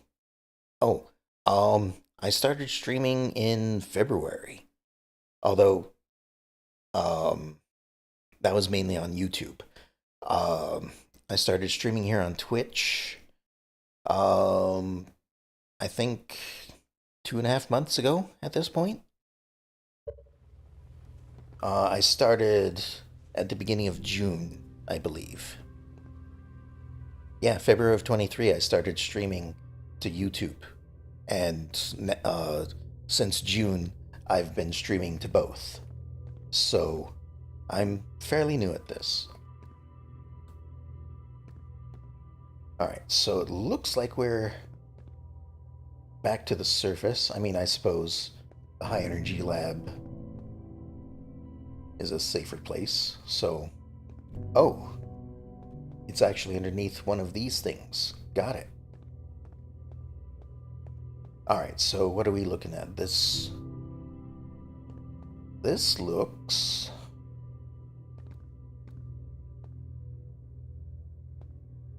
All right, there's some dark ones, there's some light ones. There's some that are burnt out, maybe. Oh, these are warp cores. Interesting. I suppose it helps to read. What's the concept of this game? Um, the concept is, if you're familiar with Majora's Mask, uh, we've basically, again, let me pause it because time is continuing on. Um, Basically, as you can see, I can meditate until next loop. We're in a time loop of sorts, and I'm trying to figure out things. I guess I'm trying to find the eye of the universe, which is what these ancient race have arrived to find. Oh no, you're not interrupting. I each cycle is about 25 to 30 minutes, so unless I am paused or reading something, um, it could just end if uh, I take too much time. So I just want to pause to make sure that I catch you up on what's going on. So, um, and it might be a lot easier to explain uh, once I'm back at my ship with all the notes that I take in the game. Um, but we're stuck in a time loop. We're trying to figure out what happened to this ancient civilization. Um, what happens at the end of the time loop is our sun goes supernova. Like, if I just go up here, you know, uh, glad that there's a window there. As you can see, the sun's not looking that great. You know, it's getting darker. It's turning into a red giant, and yeah. So, it's an environmental puzzle game with some unique mechanics, outstanding story, and amazing visuals. There you go. Somebody else apparently can explain it better than I can. And in addition to that, it has great music.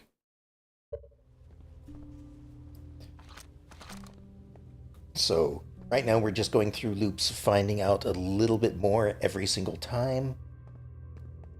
Um, and just learning from that. Okay, so this looks like it's a like the teleporter system because like we usually teleport to one of the center of one of these squares on different planets.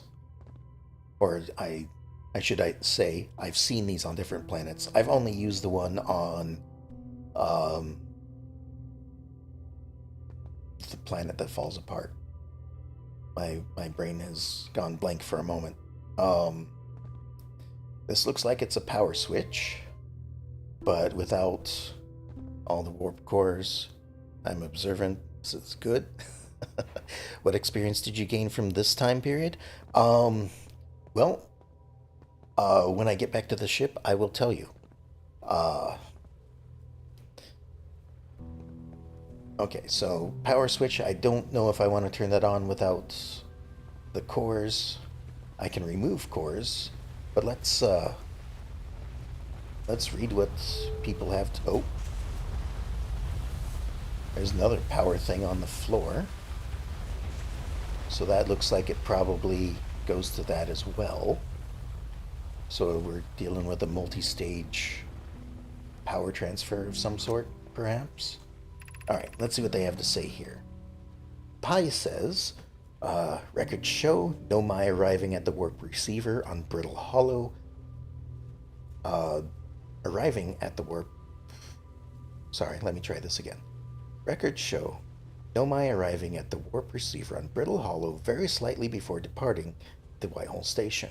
They have mentioned that before, where you're arriving 1/10,000th of a second before you're leaving the Whitehall station. What other games do I play? Um, right now, I'm playing 5 different games. I'm playing this one. I'm playing RimWorld, which apparently has suddenly gotten a mature rating on Twitch, which in some cases I can understand, but I don't know how that's going to affect me playing the game in the future. I don't know if it restricts like who that sends it out to or whatnot, but I do need to keep aware of that. Even though I'm trying to keep it, PG. But there are some situations in the game that aren't that great. Um, I am playing uh, Pokemon Scarlet on Mondays. I'm playing. Boy, putting me on the spot makes me forget everything. Uh, uh, what else am I playing? I'm playing. The name is Dyson Sphere Program on Sundays, so it's kind of a Factorio type game. And I'm playing Graveyard Keeper. So a bunch of games I enjoy, I like to share. I know that there are at least a couple people out there that like the games as well. Also, thank you for following. I appreciate it. Um, so yeah, those are what I'm currently playing. If you want to see more things I've played in the past, do uh, I do have a YouTube channel that I keep my past videos on, so you're welcome to take a look at that as well. Have I seen Satisfactory? I have. Not recently, though. Last time I played Satisfactory was uh, when they did the fluid update. So you could, like, get oil and stuff. So that is one that I would like to go play as well once one of these 5 games clear out. Once I'm done with them. I don't know which one's going to end first. Um, at the moment, it might be this game, depending on how long the DLC is. But it might also be um, RimWorld if things go badly. It was a pleasant time for me being here with you people. Well, glad you showed up. You know, DLC is huge. Okay, cool. So then I would guess once RimWorld ends or Pokemon Scarlet, because I don't know if I'll get through that game before the DLC hits for that or not. Um, we'll see.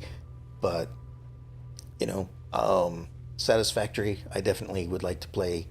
I have a couple of ideas for Minecraft. I like to play modded Minecraft, so if that's an interest to people, I would certainly uh, enjoy putting that up on the channel as well. I'm a graphics designer, do artwork for streamers. Would you like to have some stuff for your stream? Possibly. Um, I'll have to think on that. I'm currently waiting for a response from a friend. Um, and if they're currently busy, so if they're too busy, I might have to take you up on that offer. But yeah, um, so Minecraft, I wouldn't mind replacing or playing here. Satisfactory, other kind of games like those. I have a list on Steam that I wouldn't mind playing. Then when can we get connected with each other? Um, I'm waiting till the end of the month for a response from my friend. So if I don't get a response from them, then it might be beginning of next month, sometime like that. If that sounds good. Um, Before I say yes or no to you, um, I would also, I guess, I would assume you have a portfolio online somewhere. Um, Maybe I'll check that out if you do have one. I don't allow links to be shared in the chat, so um, don't share that, of course. Oh, okay. Follow me on Twitter. Oh, well, thank you. Um, yeah, I suppose send me a message there. I think I accept direct messages. I don't know. Um, yeah, go ahead on Twitter if I have it allowable. Go ahead and whisper me, um, and I'll take a look at it. Um, but yeah, uh, let me get back to the game. Uh, don't accept direct messages. Okay. When I'm done with the stream, I will change that because right off the top of my head, I don't know how to do it. So I will do it when the stream is over, and then later tonight or tomorrow or something, you can send me a whisper. All right. Cool. All right. So, slightly before departing from the Whitehall Station, Raimi and I are devising an experiment to test if this is the real phenomenon or a simple machine error. Okay. In theory, what we want to try to reproduce is a negative amount of time elapsing between something entering the black hole and exiting the white hole at its destination. Pi says initial things first. Our experiment setup will first pair a small black hole core with a small white hole core to mimic the setup on the white hole station. Okay, so that would be the reactor cores or whatever that I saw in the wall over there, just miniature black and white holes. Also, if they don't get to it in this, I do want to say a few of my thoughts about this too. So, hypothesis, it is possible for an object to exit a white hole before entering the corresponding black hole. So, since you enter, like when you go through the white hole and, or wait, to exit a white hole before entering the corresponding white black hole. Okay, so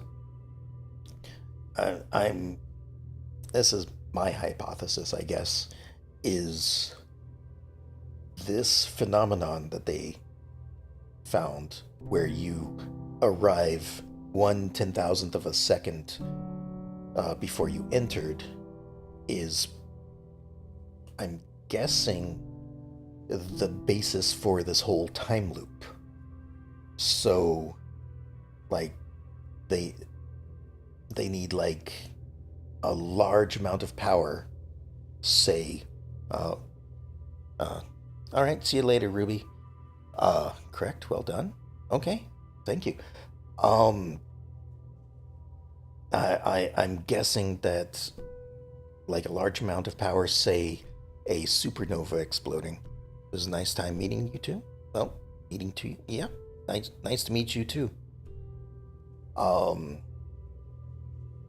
the supernova exploding probably provides the energy required to send these memories back in time as far as they're able to. So I'm guessing that's why the loop ends there, other than, everything in this area dying from a supernova, but that's beside the point. Um, I'm guessing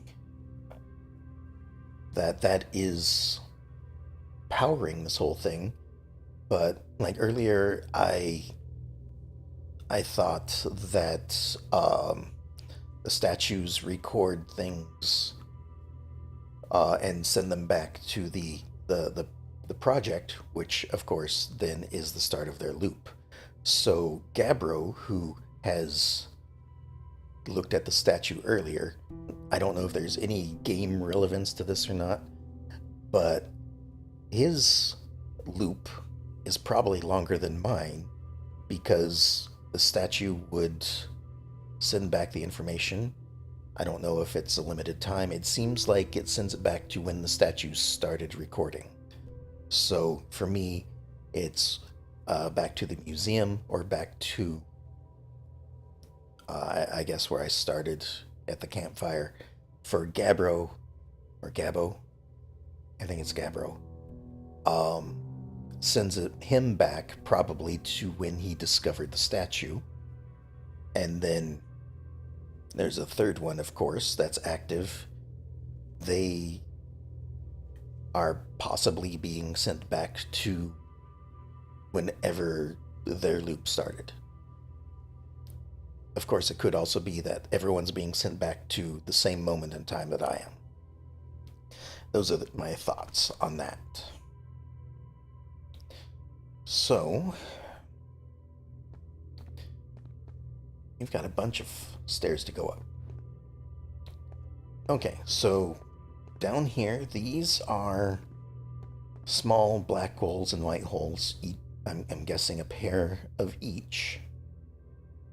But if they're supposed to be paired, why is there an odd number? I think there's not a number over there. Maybe there's an eighth one somewhere.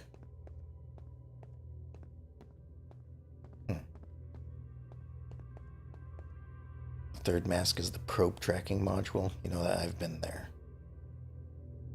Oh, okay. I suppose that makes sense. Yeah.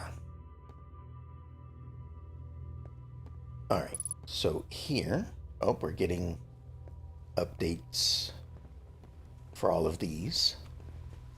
So that's a pillar for the sun, twin pillars for the twin planets. I don't recognize these symbols off the top of my head. Maybe these are places. Memorize these tower designs. Okay. Yeah, I mean, I figured that was significant in some way. These are the towers connected by the bridges. It looks like there's maybe a path spiraling down. This looks kind of like a pillar type thing. You hop from one to another. This one looks like it might be floating. And then this one is a spiral up and spanning out.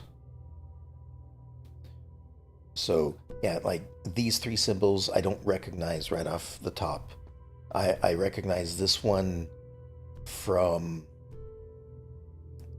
I think, the one on the moon.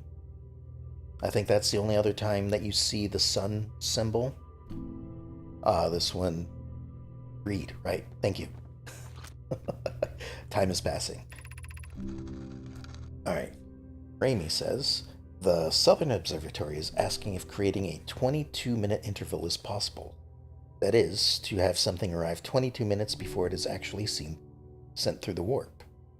Okay, so I guess I wasn't actually making a specific time of each loop, but I guess this means that there are 22 minutes per loop. We've learned the negative interval of time between departure and arrival can be increased by adding more energy to a warp core. Problematically, the energy required to extend the interval increases at an exponential rate. Does that make sense? Pi says, hypothesis. Creating a 22-minute long interval is possible, but we are currently unable to generate the necessary energy. And continues, Rami and I believe it would be necessary to invent a new method of producing energy, a thrilling but enormous undertaking. We would also require an advanced warp technology able to handle such energy. And they continue, we would also likely need an enormous space to fit these proposed new energy and warp technologies together.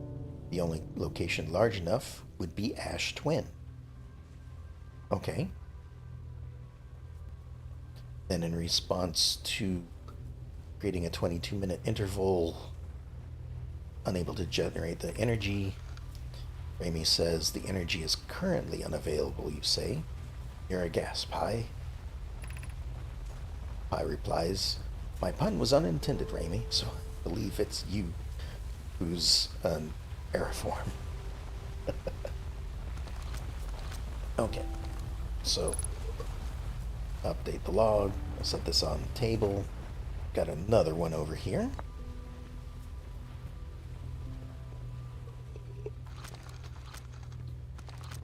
Alright. So Pi says the Ash Twin project will be one of our biggest undertakings, metaphorically and physically. To build it, we need a way to travel quickly between Ash Twin and each location that holds crucial project materials.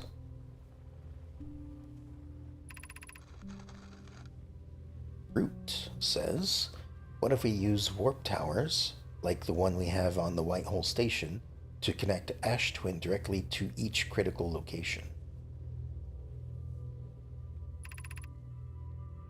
Clary says, okay, Root and I can begin work on this immediately in the Black Hole Forge. This will keep us busy. Okay, the Black Hole Forge is something I have tried to get to. I have failed multiple times. Maybe I will try again. Yarrow says, of note, each tower on Ash Twin will warp to a different planet. Okay, so that symbol has two towers, so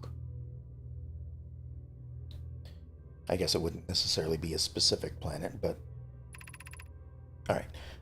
Yarrow says, my gratitude to those who noted my imprecise language. Yes, the sun is not a planet. I believe this has been sufficiently clarified. Kindly stop reminding me. Flock says we can design each tower to visually reflect its warp destination. Okay, so that's why I should keep in mind their the way they look. The Giant Steep Tower, for instance, could resemble a cyclone, and we could model the Timber Hearth Tower after a geyser fountain. Okay, so then this would be Giant Steep. This would be Timber Hearth. So I guess this would be... Which planet am I missing? This would be the one I'm missing. Alright, let me go upstairs again. There's nothing to read. And the sun is getting big and red. Brittle Hollow. Thank you. And this... Note, the store will need to remain closed for some time. Right. I have been here before. Yeah. Because this is where we were visualized at some point. Like right over here. And I had checked this place out. Looked down here.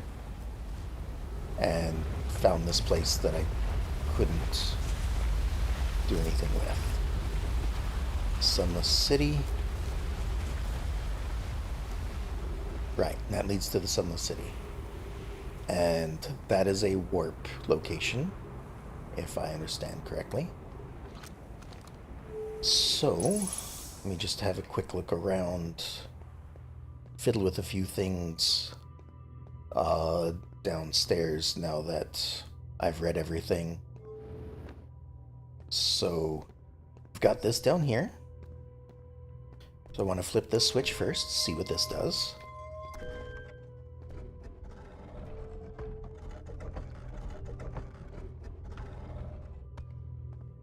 There we go. Interesting.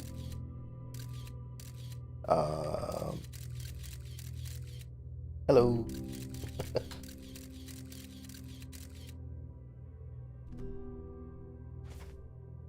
All right. Oh. All right. We're filling up with sand at this point. What happens if I do this?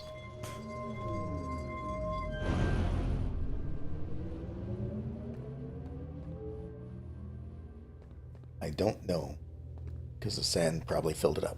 Can now repeat their warp core experiment. Okay, too late. We'll have to come again. All right. I guess I fiddled around too much. I wasn't sure if the sand was going to get this high or not. I thought maybe because I'm in a building, it wouldn't get this far, but I guess it is still pouring in. That's fine. Meditating. Actually, before I do, I want to just take a look. Okay, so, but here's the thing, though. Like he did mention the sun. There is a warp to the sun. I'm guessing this is the little station that is circling around the sun, which is probably at this point inside the sun. This, I've probably seen these towers before, not necessarily knowing which one is which, because I didn't really give too much exploration there. This one is on Timber Hearth. I do remember seeing the warp thing on Timber Hearth. Oh, I I know why I don't recognize these symbols. It's because we're getting a side view and a top view. That makes more sense. That's why this one looks all bubbly. It's each one of these pillars going up around it. I got it. This one's brittle hollow. And okay, this place is really filling up. Okay. And the last one is Giant Steep. Okay, I think I've got everything except for the very last bit. Wow, that is really close. All right. As much as I enjoy the music at the end of every loop, I'll save some time and meditate.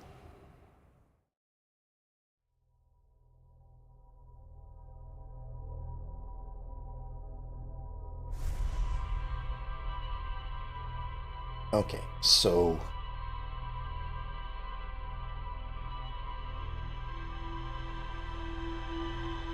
I think this loop I will. This is going to be a short loop, I think. I'm going to return. I'm going to see about that experiment or whatever. Flip some switches, see what I can see, learn what I can learn, and then I will go to one of these other places. So, suit up before I forget. Update my notes. All right. So we've got the designs for each of the towers of Ash Twin on Ash Twin's equator. Each tower warps to a different planet, although many Nomai were quick to note that the sun is not actually a planet. So, what that's telling me, of course, is one of those two towers warps to the sun. So I don't have to try to land on it with my horrible flight skills. Each tower was designed to visually reflect its warp destination. Although I suppose if all the pictures are in each tower, maybe I'm reading this wrong. I suppose I'll find out once I get to the towers. The towers allow the Nomai to quickly travel between Ash Twin and all the other locations crucial to the Ash Twin project. Okay, so the towers are on Ash Twin, which means that in order to use it, I will have to wait a little bit. But I suppose it is a quick way to get around that I will probably have to use to solve everything. Or at least to solve some things. And there's more to explore in the energy lab, which I'm going back to in a moment. The Nomai discovered they could increase the negative time interval between arrival and departure by adding energy to the warp cores. They wanted to know if a 22-minute negative time interval was possible. They concluded it would require new technology to produce the necessary energy, as well as an advanced warp core to handle those energies. Ash Twin was proposed as a location for the project. So either they found out that the sun would go supernova, or the technology that they have found to power it is them purposefully making the sun go supernova. Actually, I can land on the sun station with your ship. It's hard and unnecessary, but you will get an achievement for it. Alright. I mean, that is the way I thought I would have to get there in the first place. But after my horrible trip to the the lava moon, I decided it would probably be better not to attempt to do so until I had to. Alright, and that is making note of the Ash Twin Towers. These are the towers that they're talking about to warp. So the one that's facing to the left and up, I'm guessing. And that looks like it's fairly empty on the Ash Twin, so a good halfway through the cycle, possibly, before I have access. And then here, the Nomai plan to construct a technology capable of producing a 22-minute negative time. So, again, either they learned that the sun was going supernova, or they're causing the sun to go supernova for some reason. Okay, back to the high energy lab. And of course, every time going there makes it a little easier the next time. A little bit quicker.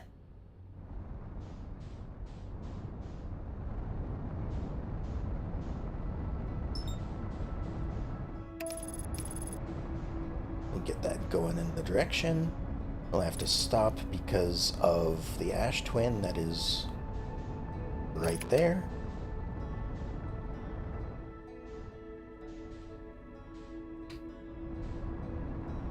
Alright. Apparently the autopilot didn't want to turn on because I was too close.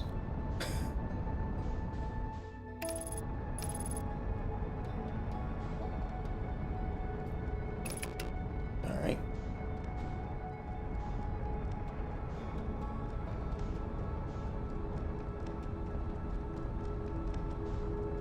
Didn't take long to find this time, though.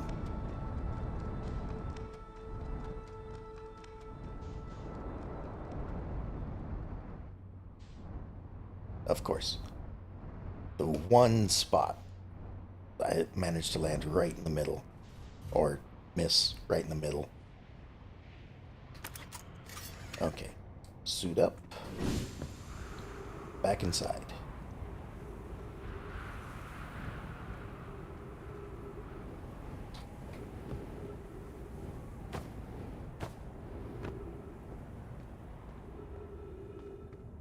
And we'll see. Oh, let's be able to see, in fact.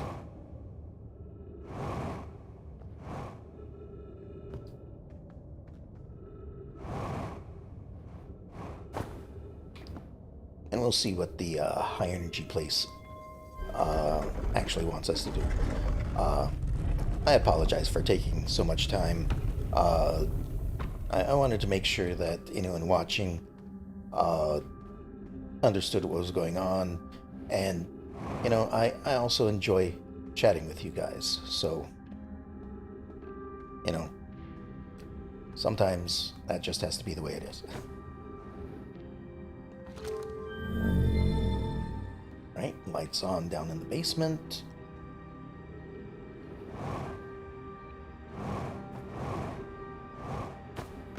There we go.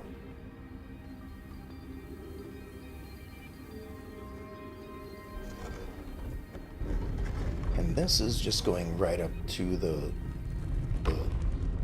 all those buttons up there. And yes, I'm probably going to be taking wrong ways again because, well, I'm following this, and I know it leads to dead ends. And I don't think I can actually get through that because it's falling sand. Maybe I should have topped up my oxygen just in case, but I think I should be fine.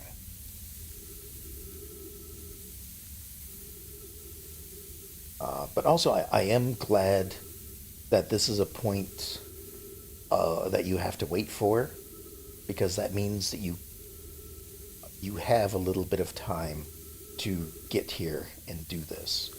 It is definitely something that you have to do quickly, but it seems like it gives you enough time to get here if you know that that's what you're trying to do.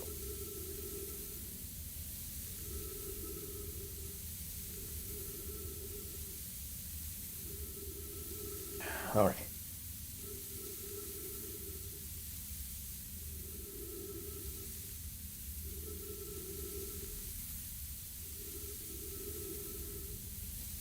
I am excited to get back to doing some quantum stuff as well, but I'm guessing I'm probably not going to have enough time with all these places that I am actually getting back to and finding and actually exploring.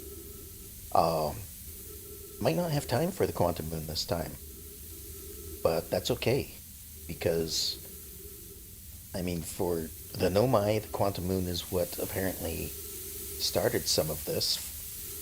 Like, according to their notes, they landed on the quantum moon and discovered stuff about it that led them to being able to look for the eye. So,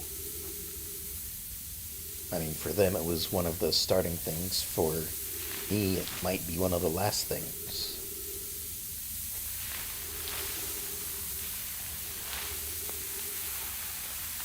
Oh, did it again. Went too soon.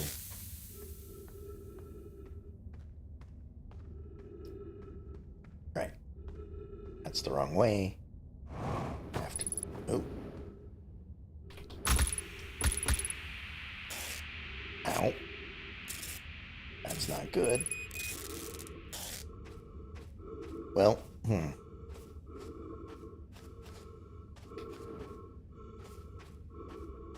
let's try to get there quickly.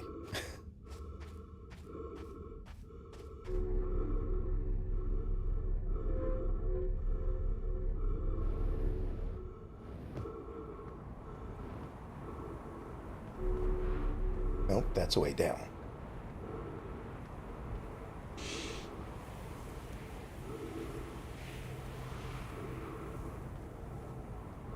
I need trees, I need trees.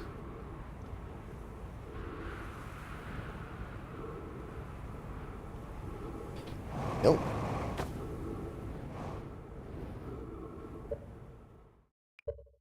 Just gonna do this. before things get bad.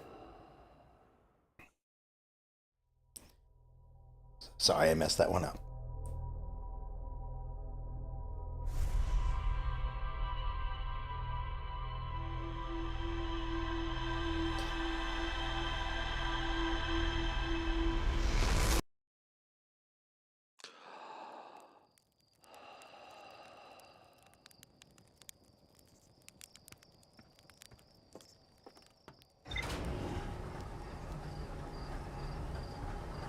Okay. Attempt number 2, 3, something like that.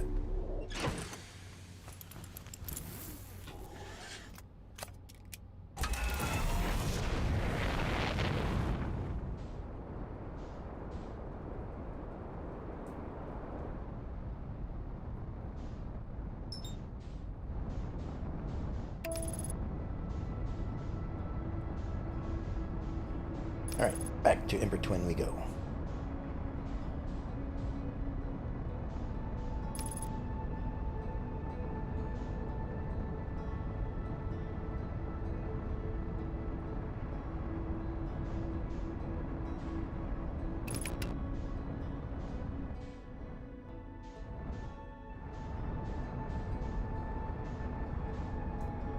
There's the cannon.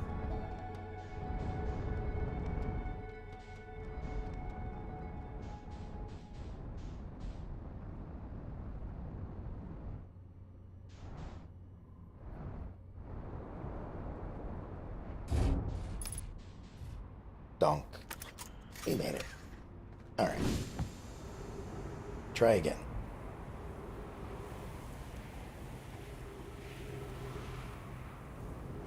If nothing else, it's more practice.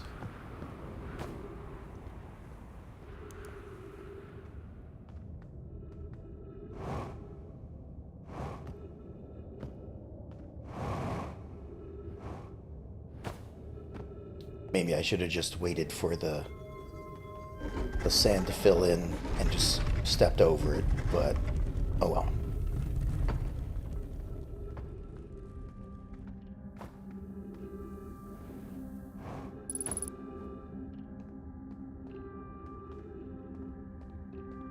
This time, however, we're going to top off the oxygen. Turn the lights on. Get that few seconds more of oxygen.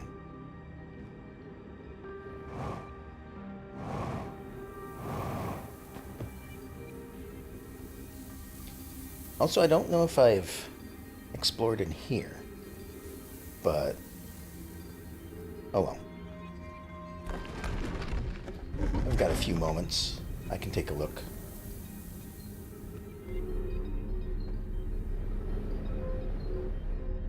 Nope, this just sends me all the way up. Okay.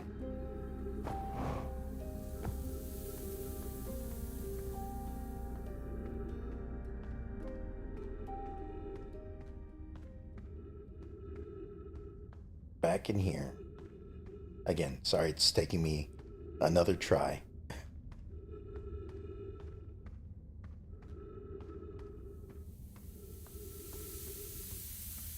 Now, it doesn't look like there's anything down there either.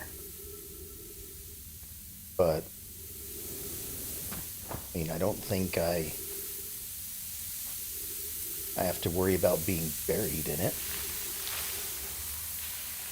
Just have to make sure that I don't get trapped underneath one of these walls. But, just wanted to jump down, make sure that I wasn't missing, you know, just a simple thing. Although that almost looks like fish bones.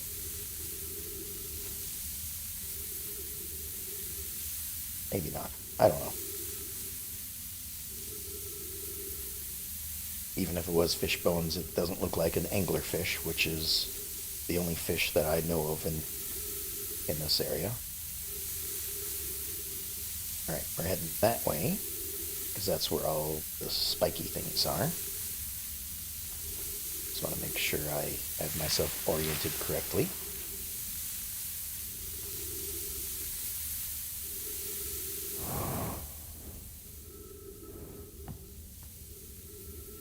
just a little quieter over here, I guess.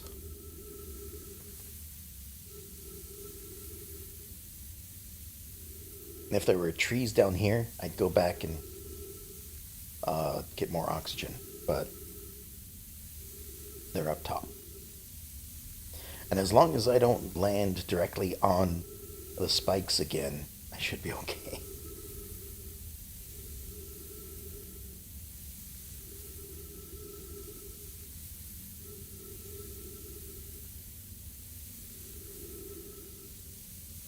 Alright.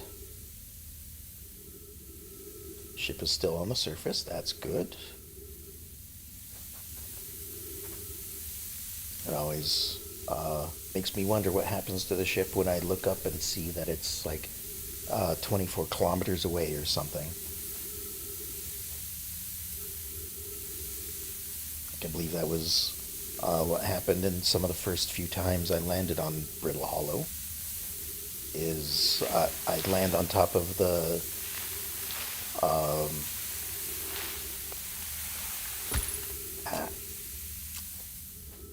I'd land on top of the tower of quantum knowledge, and oops, I did it again.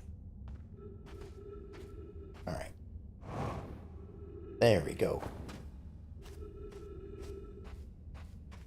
And it was this way. And, well, as you probably know, the tower falls.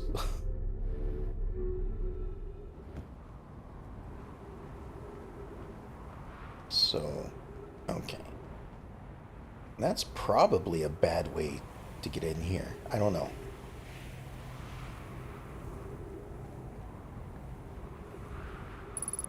That is at the equator, though.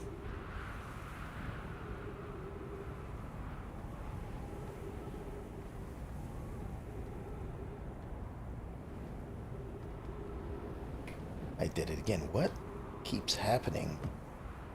Is something pushing me that direction? Oh, it's probably just this little ledge right here. That would probably do it. Alright. And up we go. And oxygen. Excellent. Okay. Just double checking, making sure that there's nothing on those tables. So let's open this up. That slides that open. Looks like I'm supposed to launch the scout in here for some reason or another.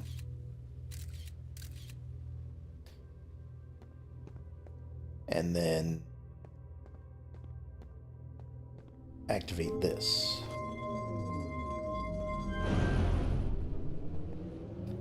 That does that.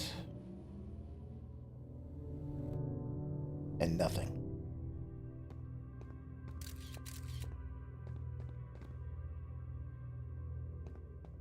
So I probably have to rearrange these things a little bit.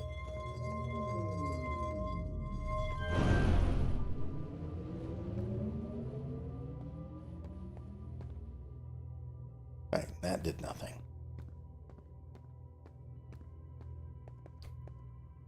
So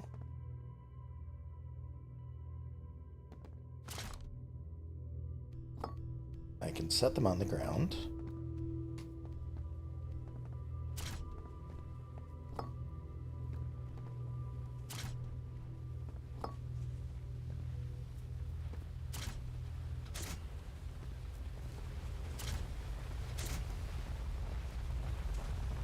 So does that do anything? Like rearranging things?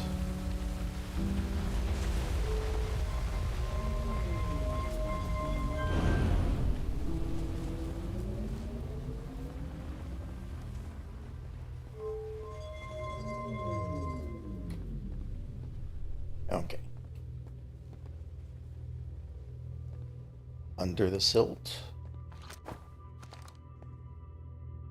core pair is needed.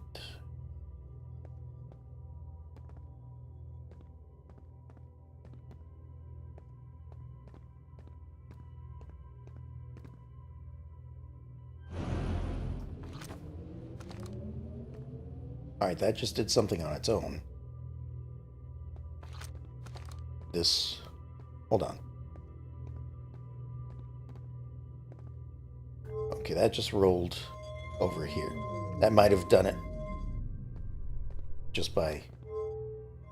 Like, if I let go of that.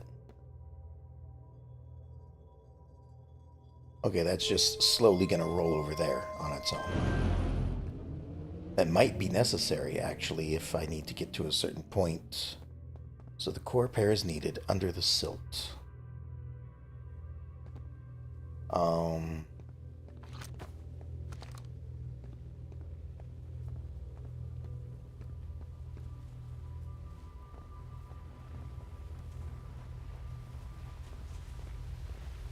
Yes, I'll look around.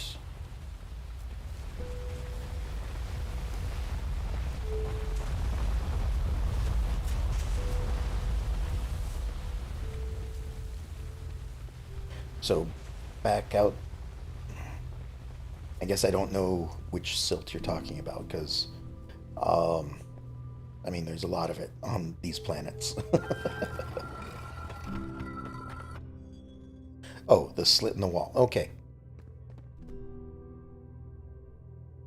Sorry, that was just me misreading. Got it.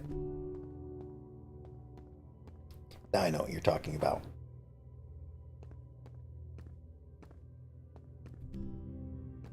So I need to put these in here.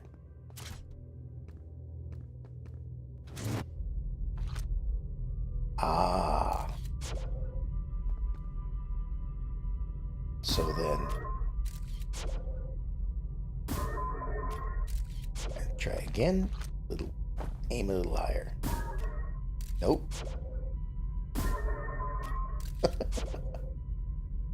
Wait, I suppose it has to go in the black hole, doesn't it?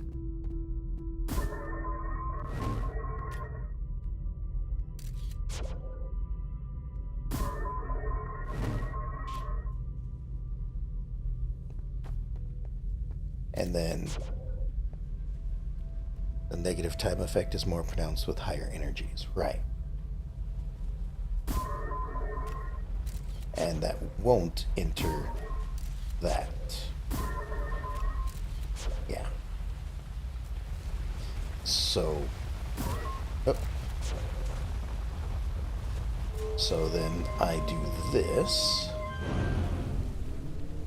And now it should be providing energy. Got it.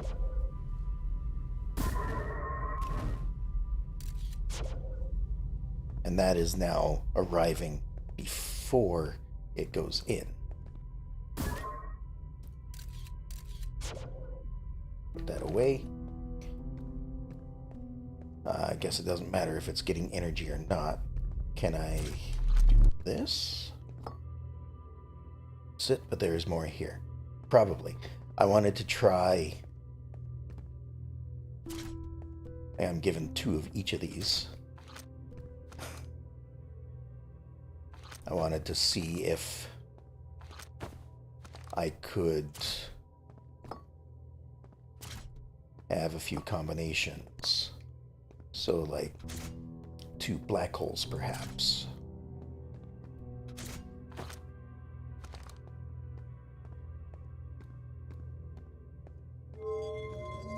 But a secret here.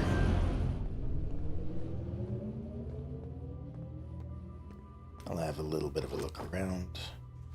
Okay, that doesn't seem like it's doing anything.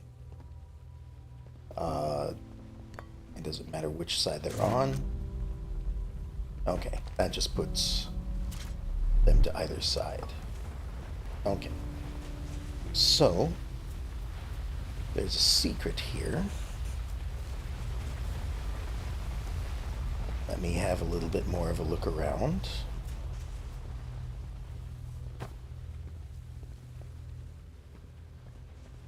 These look like crates that all carried cores.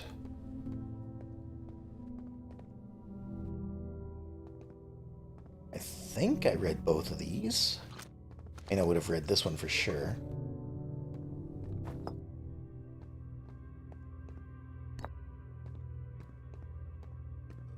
I mean, this isn't the secret, of course, but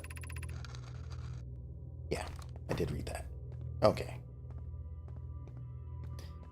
That leads out here.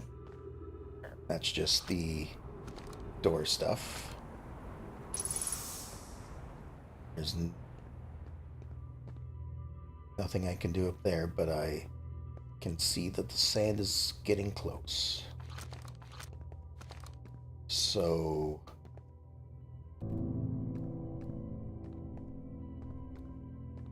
it may have to be a secret that I find out later.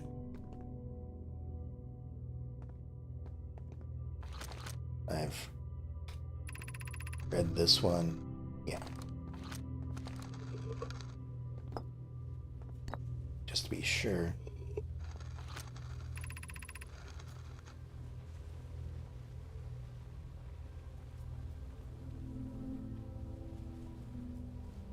Yeah, I believe I've read this one.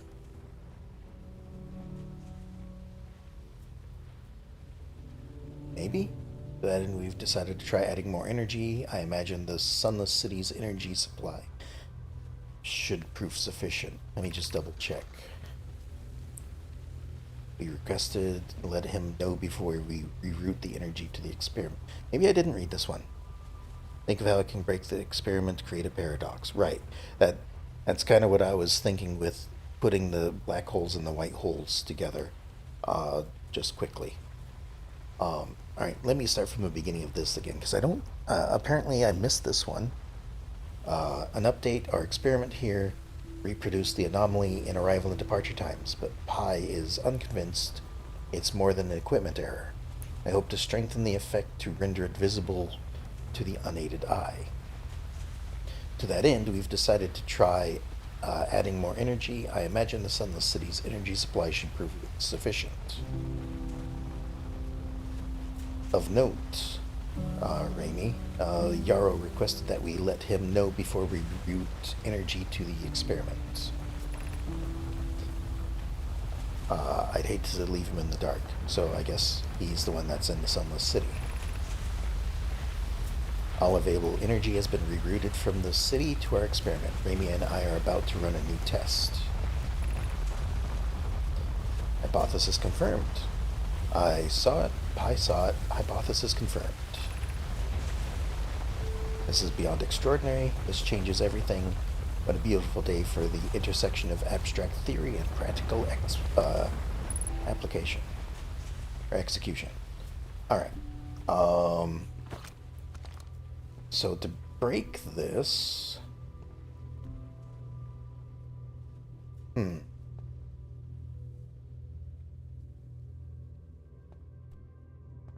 Like...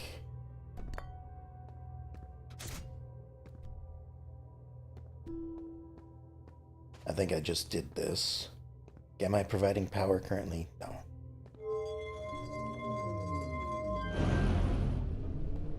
Oh, and the sand is here. I may have to think about that and try another time. I'm sure it's a simple solution. Only a black and white hole pair works. Think of something else, right?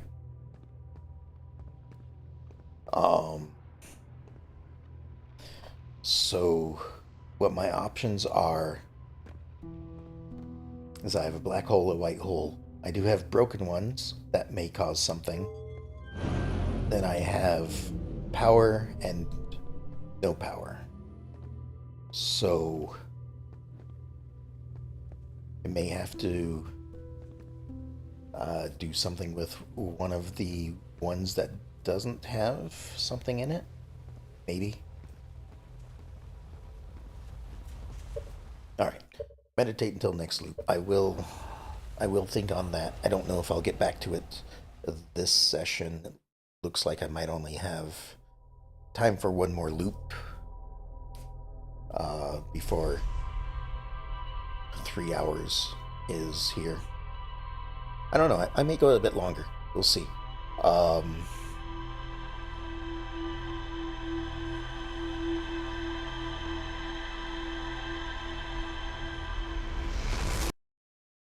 but it definitely seems like you'd like me to figure it out. So let me just go back to my ship and check the notes.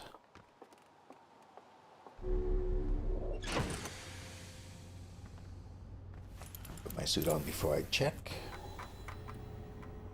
Alright, that doesn't look like it did anything.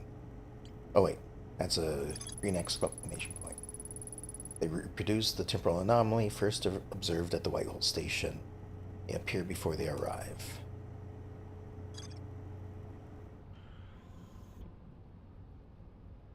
Okay. I suppose I'll go back. I'll try again.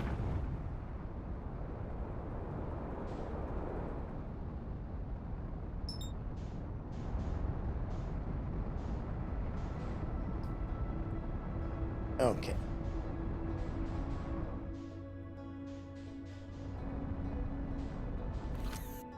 Nope, that's not what I want. That was me hitting the wrong button.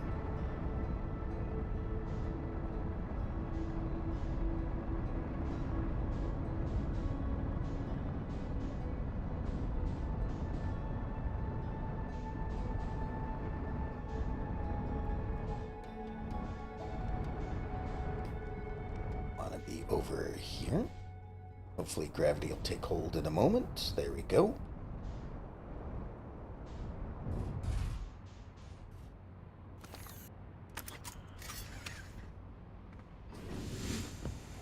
Okay.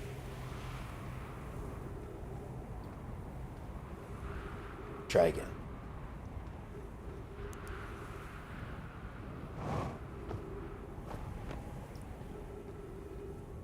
So only a black and white hole pairing can happen.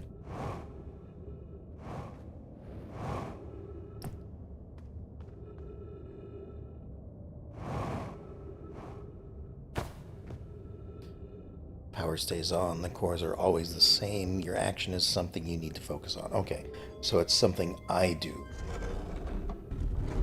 But I don't force you, it's not part of the normal story, it's a secret. Oh, a secret about. Alright, I mean, sure. I'm fine with something like that. You know? Um yeah, I'll take one more look. If I don't get it, then that'll be that. Um, actually, I don't think it matters if I stay here for a few minutes. Um, just I guess the longer I stay next to the trees, the more oxygen I'll have when I go through the tunnel. Okay, so it's something that I do. So let me think. What can I do?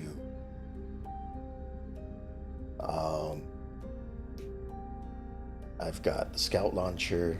I've got the signal scope. I've got myself. I don't think I myself can get into it.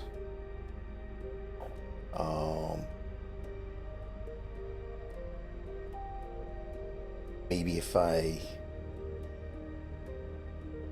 try to take a picture. I don't know if that would do anything. But to cause a paradox,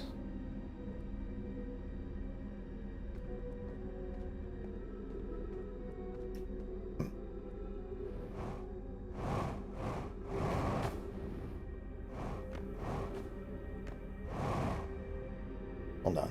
Okay. I wasn't sure if I saw something to read up there or not.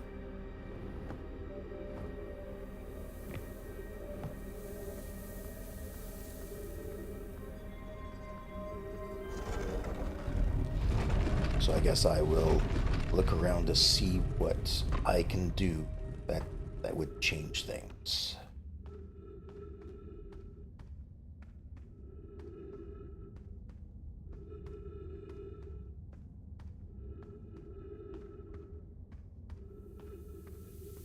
I still got plenty of time.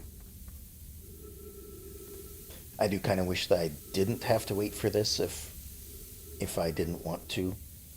But again, I realize this is a good thing. Giving you enough time to get here to get through this. So,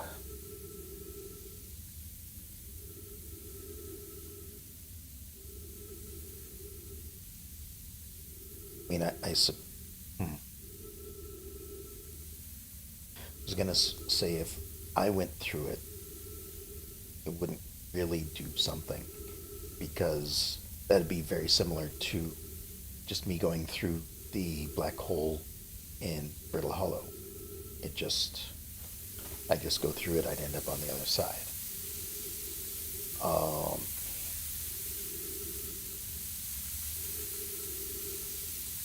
Paradox wise,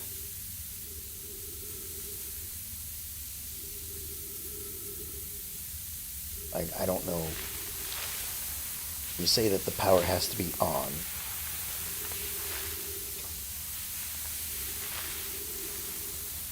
So, I guess it doesn't have anything to do with fiddling with the power. It's just my actions that might cause something to happen.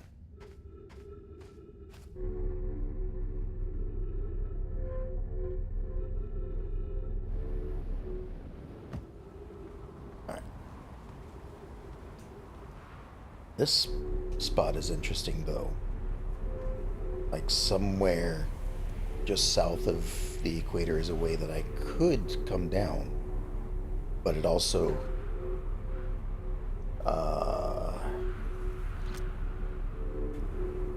photo mode, like there's a bunch of green up there, so I don't think I could come through that anyway. But it is right next to the chasm that splits the two sides apart from each other.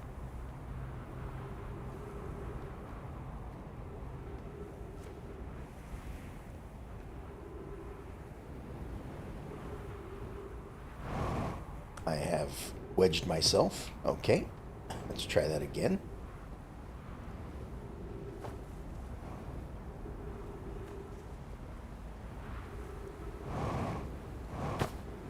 Missed it. Missed it. Let's try again.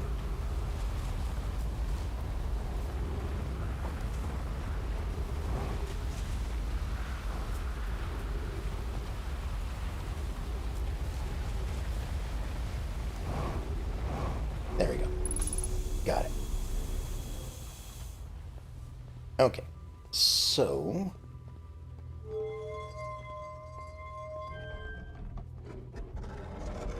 we open that up.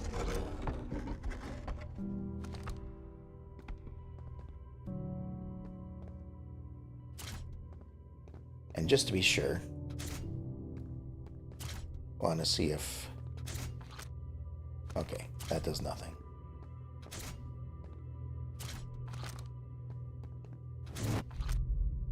So that does that.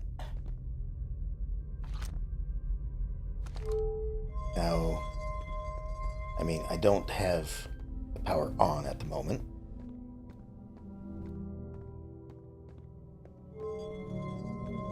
So let's send power.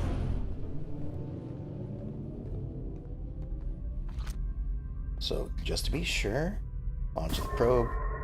It comes back like that.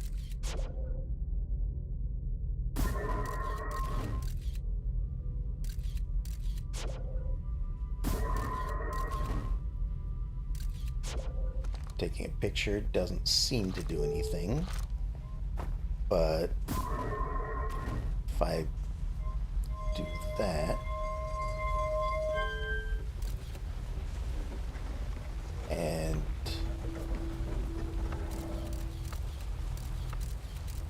Maybe it's a quantum thing? If I if I'm not currently observing something? No?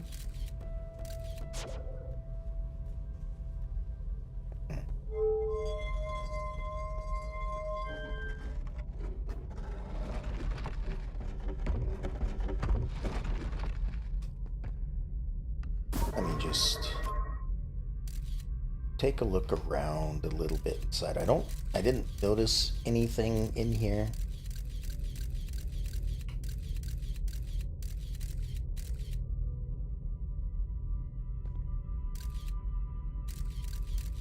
Hmm.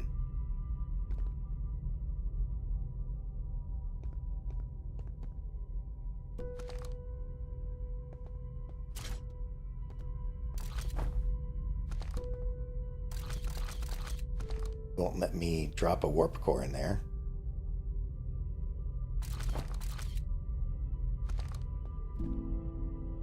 Understandably, that might be a bad thing. Only one scout exists in the universe. Can you make it two scouts?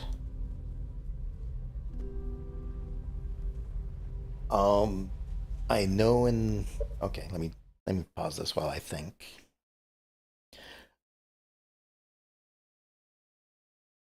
Like as it's going through, obviously there are two scouts. So there's the one I'm shooting into it, and there's the one coming out of it. Maybe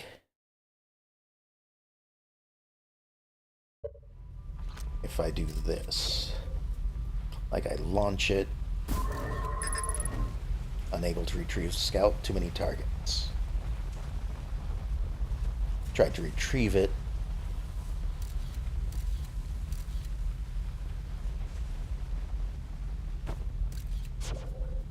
So, oh, yeah, too many targets. But other than it saying too many targets, I don't know if. Oh, well, that was a bright picture.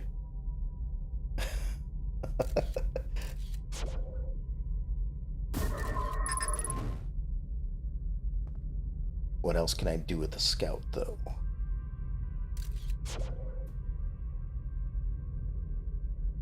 Like it's in photo mode. No, now it's in photo mode.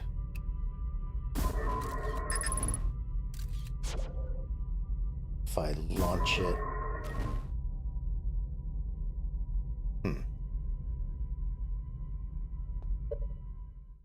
All right.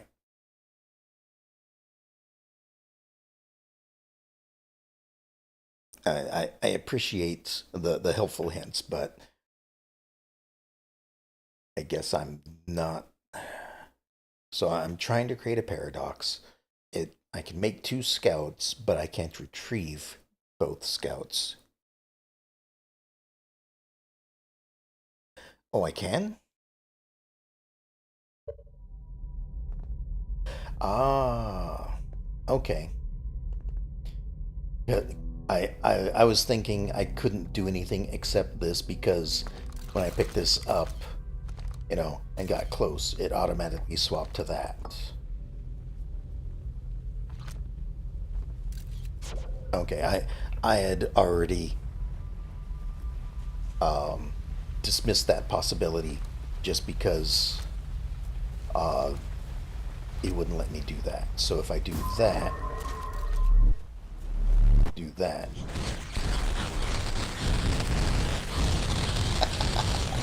Whoops.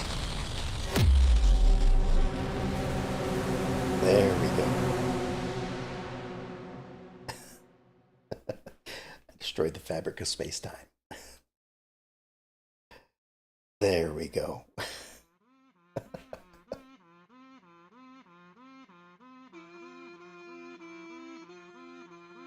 Interesting music.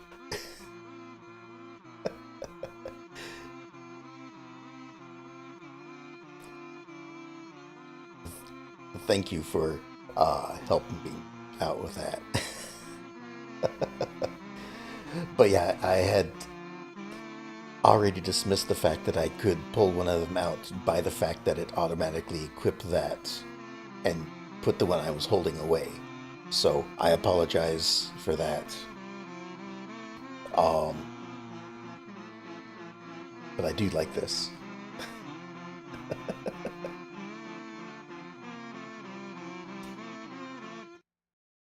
An alternate ending.